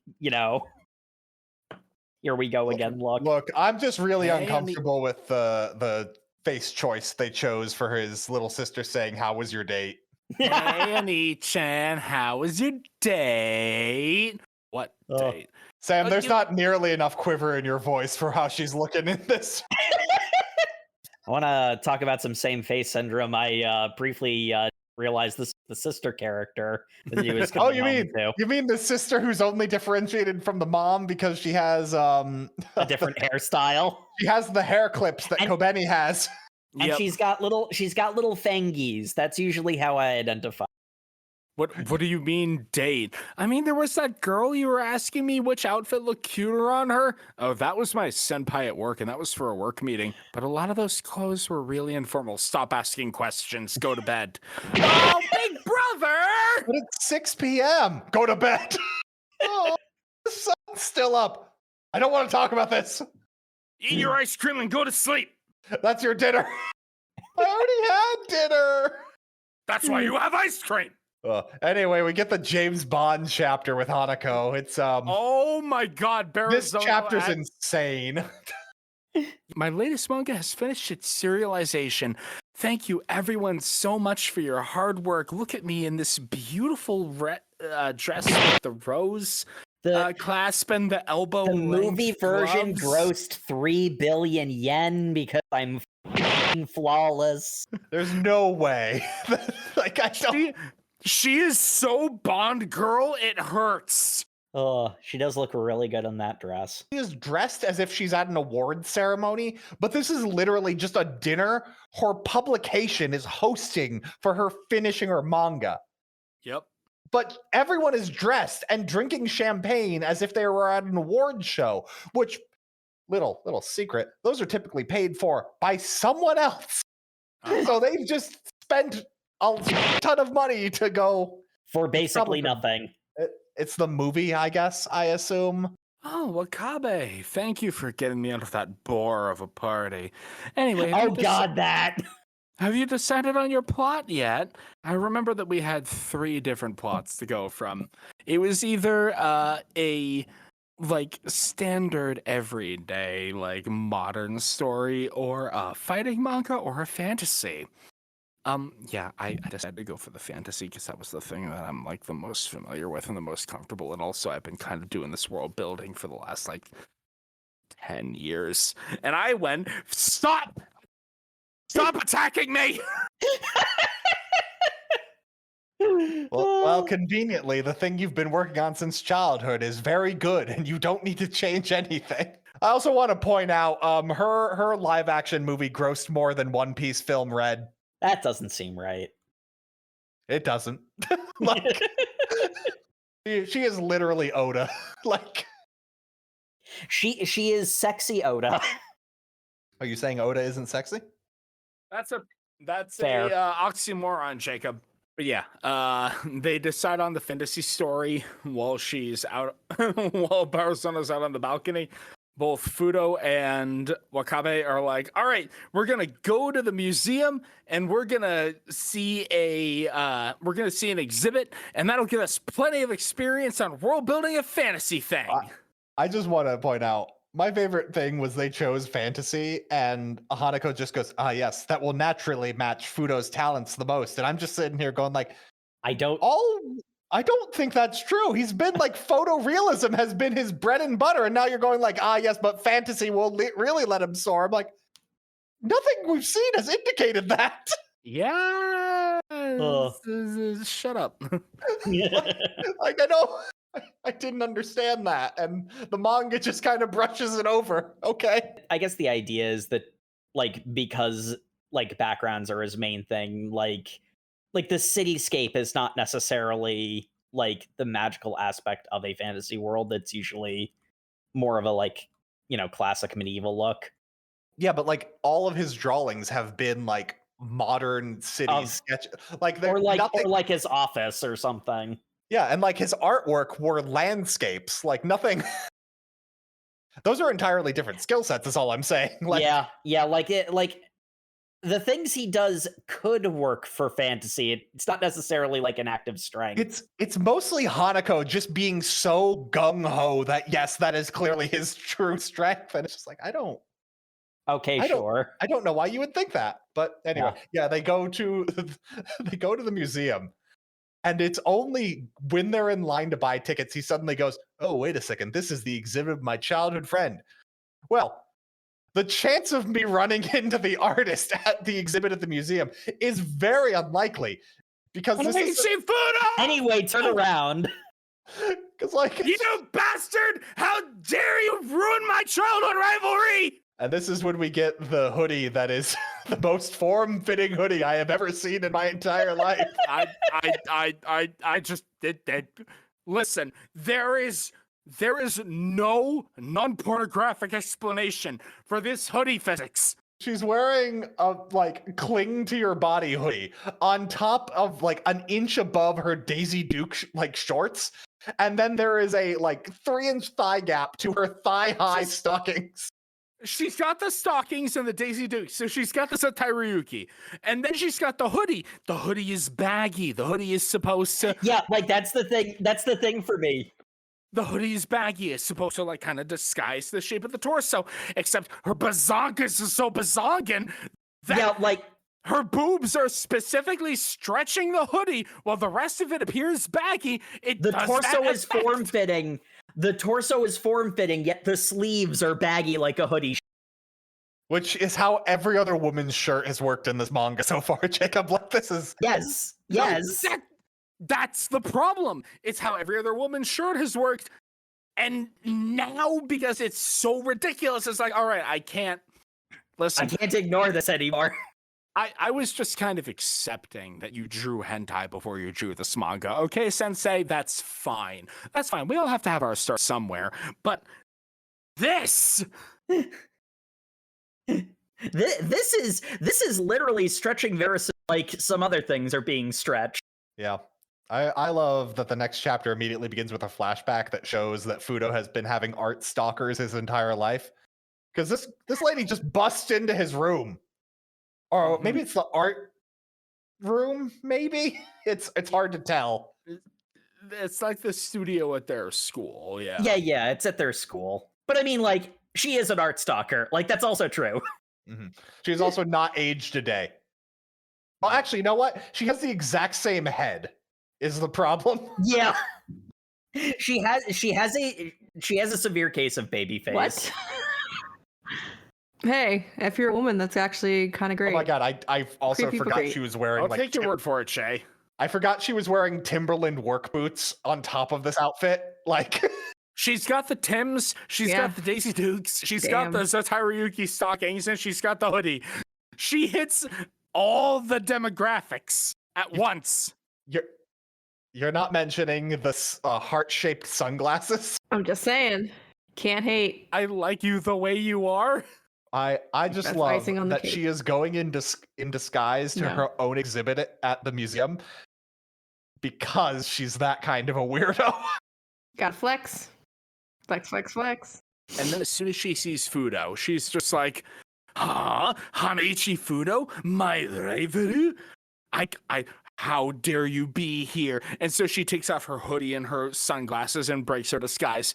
Oh, Sensei, you're here. Yeah, I'm here. Everybody, make sure to come to my sign at 2:00. Love this. She does the celebrity playing to the crowd thing. And then there's the amazing side view of her where her boobs grew 3 sizes that day. That's way below your skill set. You're a watercolor artist. You should be competing against me in the greatest museums in the world right now. Why are you drawing manga? Oh, it's because this senpai of yours at work is making you feel obligated. Wow. I looked up your manga, by the way, and it's trash. Everything that you do is I'm just saying, at this point, I'm just like, how badly did you want to fuck this dude? I was just gonna say, she really wants this to be like a teen love triangle thing. That it is But they're not. adults. They're all in their bad. mid-20s is the insane They're all thing. adults. Your story, whack. Your character design, whack. Your background, whack. The way you can't even suck his dick, whack. Are you implying you can suck his dick?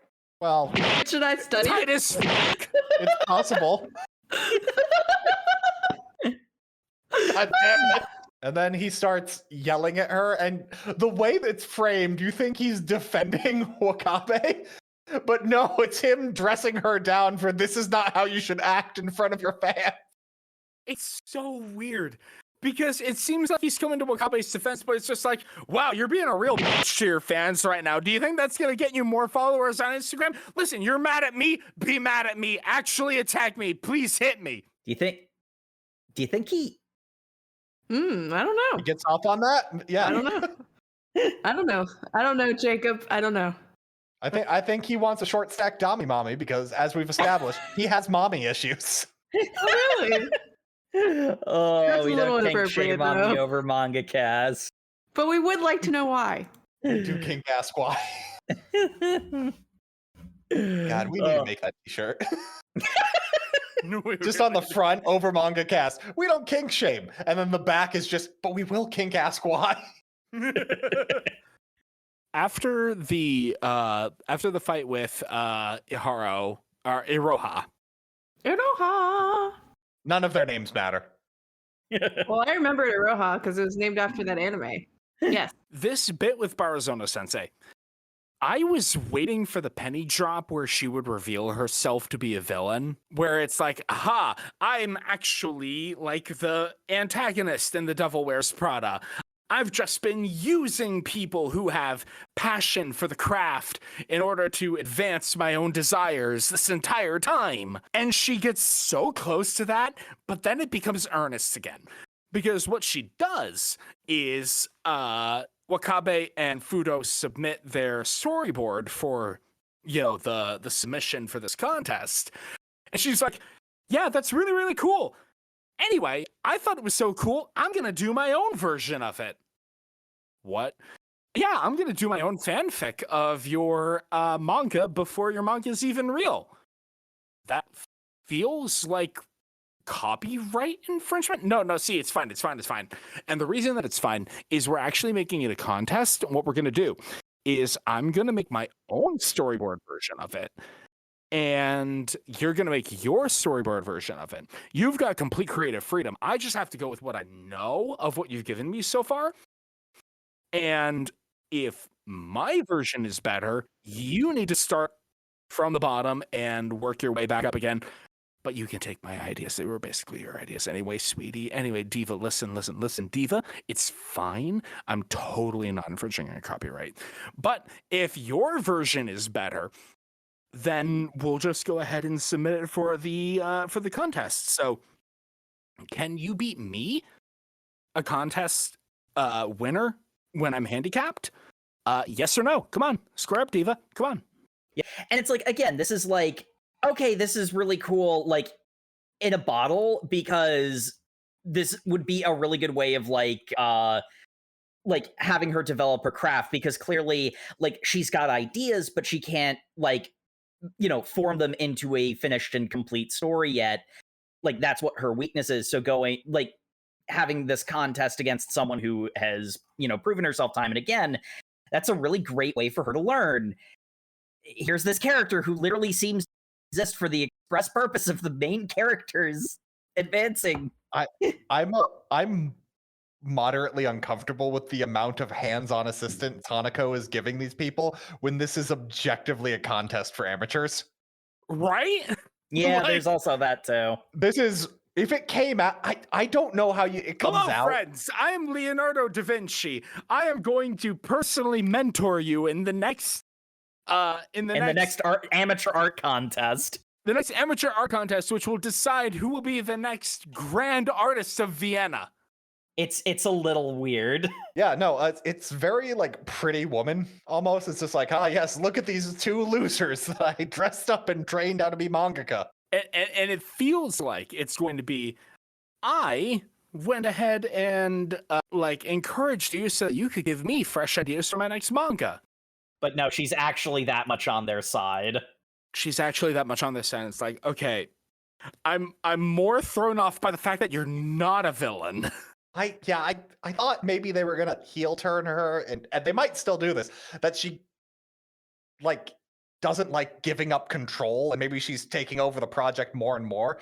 But I could equally see her just being super good and helping them the entire way, which is cool, I guess. Normally you get like in manga when you get wish fulfillment, it's like, oh, to be powerful and have all these powers and have everything go your way. This has worrying shades of like the bad tropes that isekai stumbles sideways into since SAO. Yeah.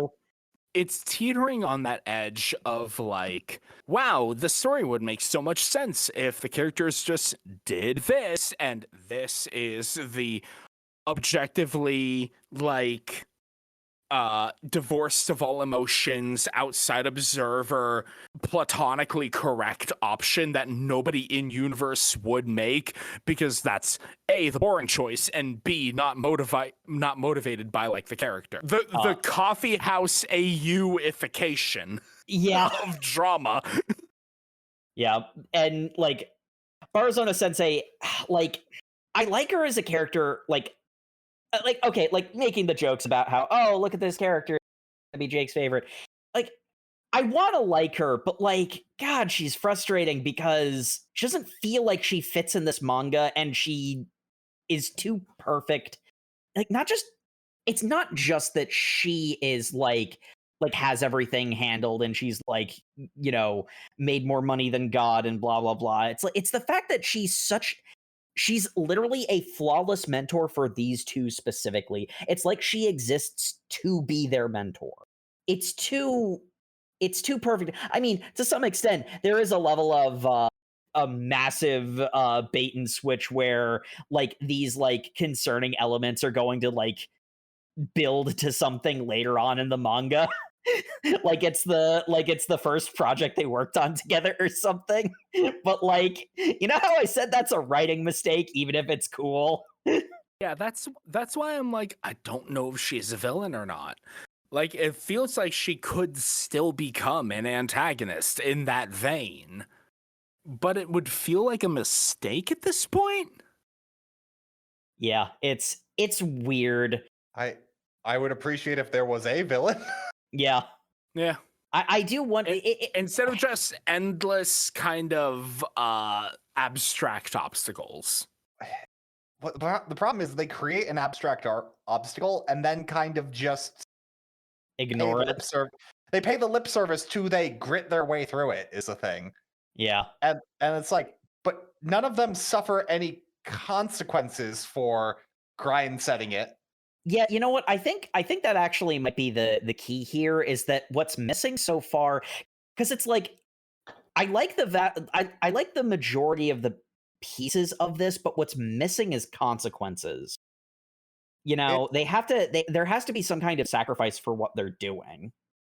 I kind of think I would have liked this a lot better if they had not gotten any prize from their first competition. Because they kind of just did scrap it together in the last 72 hours. Yeah. Mm-hmm. And that's got like shonen kind of grossness. It works in the manga, and it's only kind of in like talking about it, but it's got the same kind of grossness you feel when it's just like, ah, yes, this character just really wanted his family to still be alive, which means everyone else in that universe didn't love their family, and that's why like they're not strong like he is. These people just loved drawing, and they were able to do it. And everyone else who spent the entire time working on it the entire time just weren't good enough. But these people win because they're the protagonists. You know? Yeah, that's the sort of problem of the, you know, the outside observer effect. Sure, the narration can tell us all at once. So it's like, oh right, Fudo had this like passion for art his entire life, but his backstory forced him to give up on it. And Wakaba wanted to become a mangaka, but her backstory forced her to give up on it. And like it can establish that all at once, but it's still in chapter 1. So like for the reader, it feels brand new. There's the classic show versus tell. Really, you need both. In universe, these characters have been working their entire lives towards it. Out of universe, I just got here, they're winning. Cool? Yeah, and like to a large degree, I think, you know, like Matt mentioned the idea of like the fact that they cobbled this together, and like, you know, it's one of those ones where, you know, and you know, like the way that shonen functions is that a trap it can often fall into is what Matt mentioned. The craft is like avoiding that pitfall, and like because they technically didn't win a prize, but the reason it doesn't feel like that is because they actually got something better than the prize. And like that's where it starts to feel gross. That's where it starts to like lose, you know. Oh, did they not get the like judge pick prize? She just No, said, they didn't get the I'm not going to give one out, but I'm just clearly didn't give one out. Yeah. But I'm clearly going to choose one. Yeah, no, like that's the thing.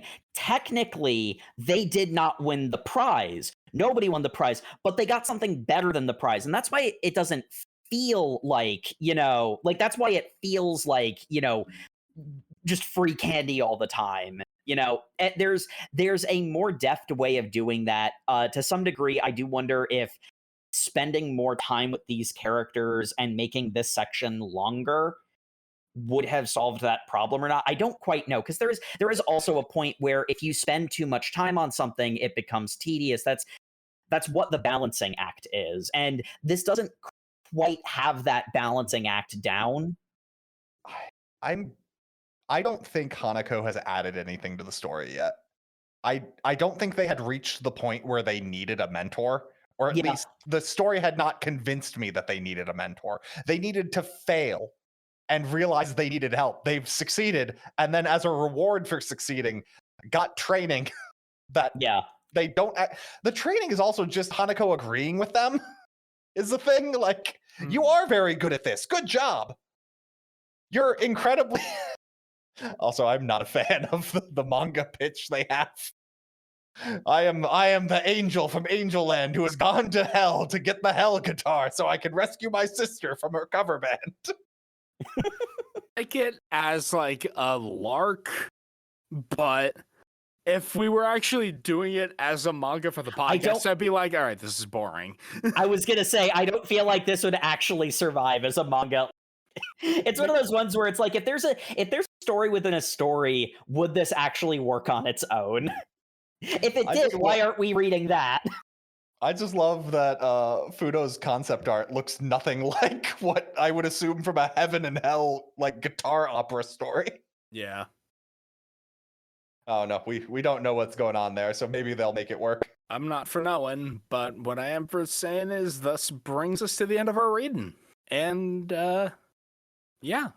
favorite character from this particular piece. I can't lie, Wakaba is best girl. I love the fact that she's a complete disaster under her very professional veneer.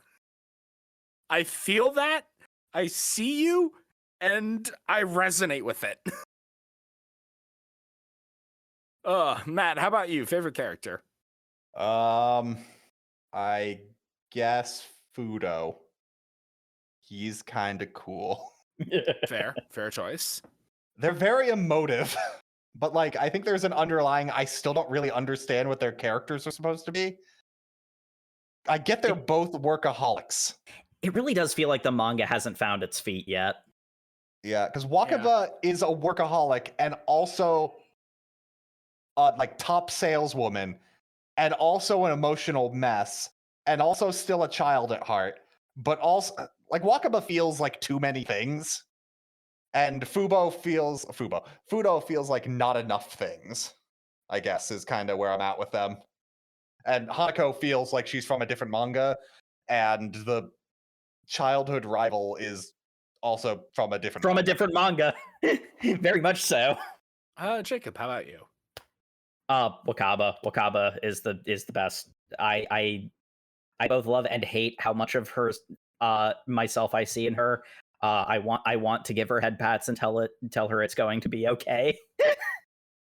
And I mean, like, same dude. And I mean, same. like, I could say that with confidence because nothing bad has happened so far. So if this character gets any more relatable, I'm gonna need to talk to the therapist about more medication. I get what Matt's saying about her feeling like too much, but there are a lot of cases where I see in her mannerisms things that I know I do. And so, like, she speaks to me in a way that is pretty profound. I'm so glad that, like, I see in her mannerisms I am not Wakaba. But I don't know. It kind of gives me this protective instinct of her over her, and it really endears me to her very strongly. Yeah, I mean, not for nothing, but Wakaba notwithstanding, I love the bones of everybody else, but it feels like you have Wakaba in this manga, and then 3 characters from completely different mangas who just wandered in from off stage. And also, the stage is like a cardboard set of a business. Indeed. And Jay, how about you? I don't think I would, actually. I think for me, I preferred Blue Period's approach. Just felt more age appropriate. Yeah. Fair enough. Yep, that's fair. Not that I don't, like, identify with the characters at heart. I just felt it'd be more age appropriate. Yeah, I totally get where you're coming from with that. All right. Jacob, how about you? So this is actually a funny one. Before we actually did the recording, I would have said heck yes on vibes alone.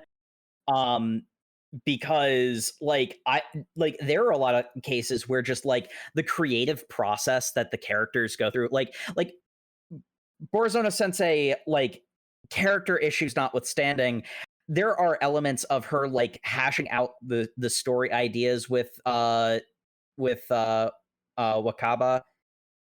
Like I feel that, like, that's a creative process that I've been inside of before, and I enjoyed it on that, and it was fun to read. Mm-hmm. Then when we were talking about it, the critic in me has realized, like, while I was reading it, there was like, yeah, I enjoyed this. This was pretty good. Would I recommend it to somebody? I'm not sure.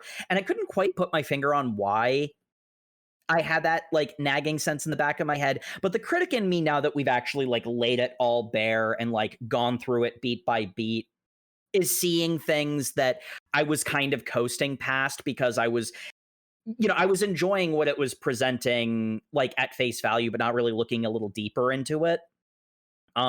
It's definitely on thinner ice than I realized. Like I was already like, yeah, I think the best way I can put it is, I really enjoyed it.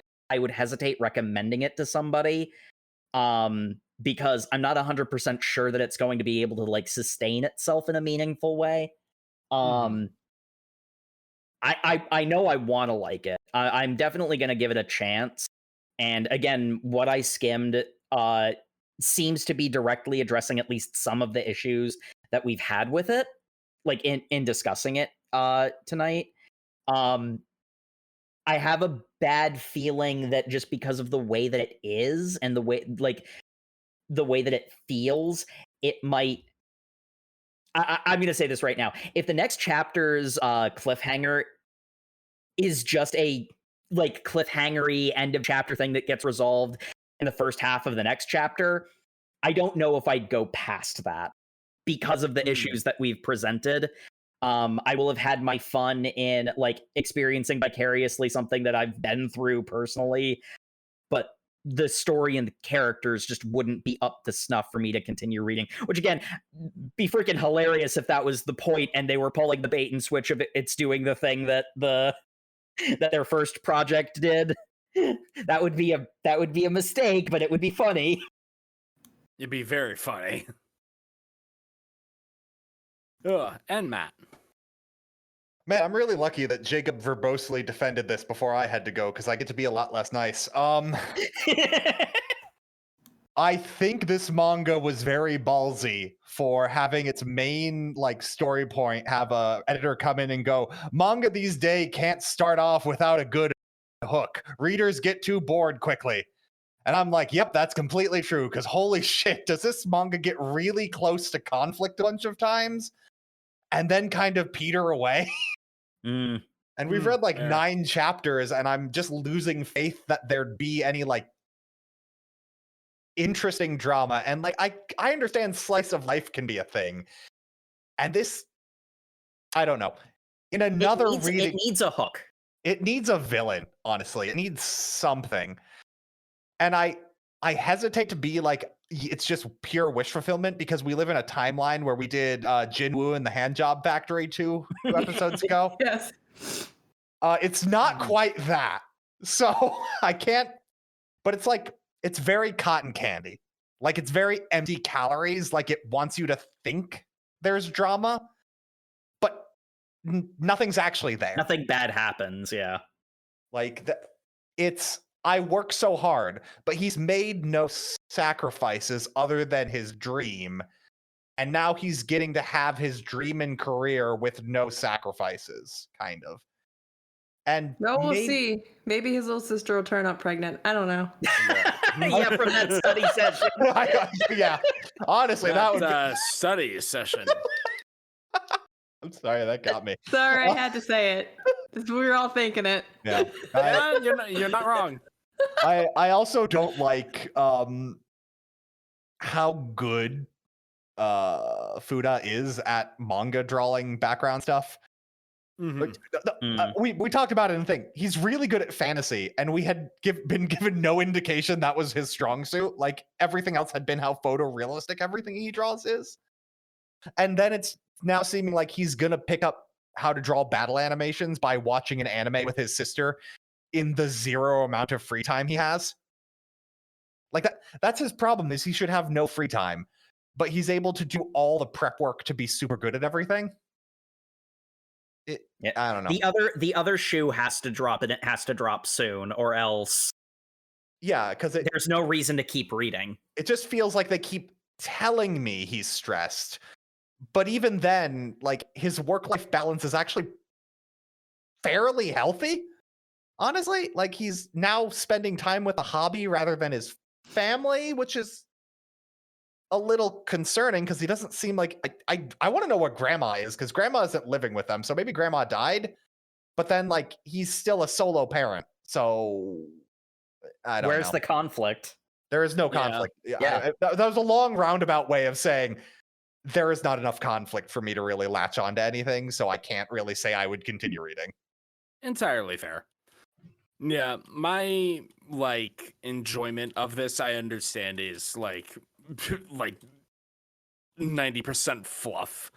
Just being this is fun. I'm enjoying my girl failure main character and her assistant. So it hurts for me to do the review I did, because I can see why this manga was recommended to us, because this art style is right on the jam of what I enjoy. It's got the angular eyes, it's got the really emotive faces. It gets a little hentai artisty at times, but hey, we really like Boichi, and he goes off in a completely different direction. Yeah. Yeah. So I don't know. This has potential, but we'll see where it goes. Maybe if we get recommended it in the future, we'll know what side it falls upon. Yeah. What was that other thing we were recommended and then immediately told not to read? It's garbage, and then we all loved it.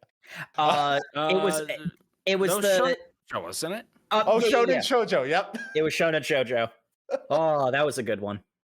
So yeah, that had conflict. That had things happening in it. It was great.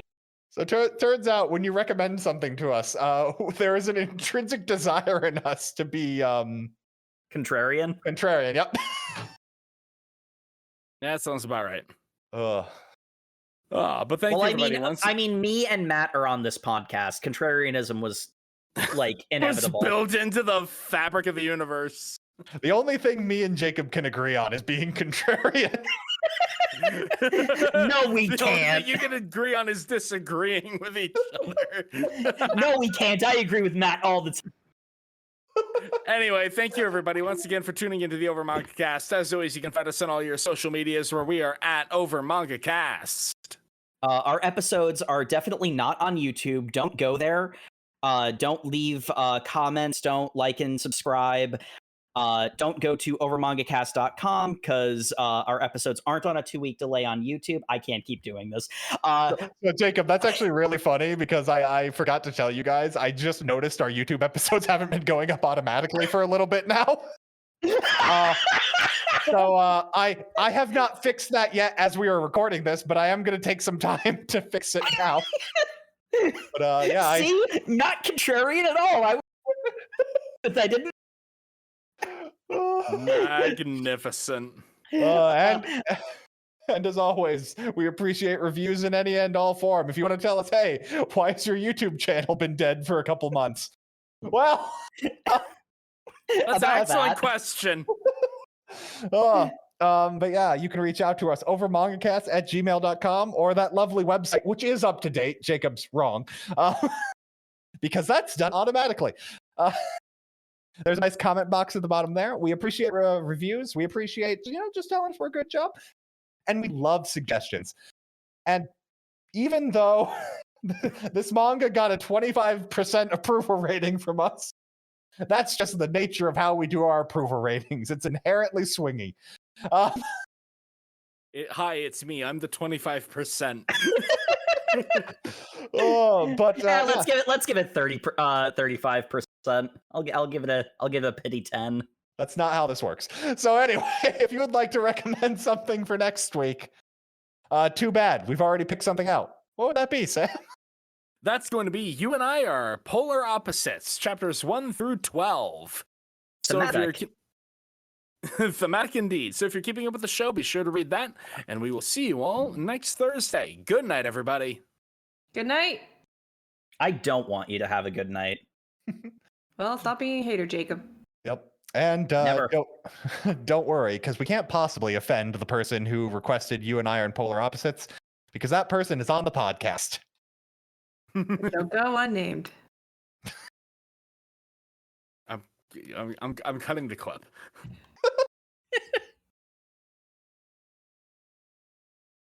Oh. Cut the clip. Cut the clip.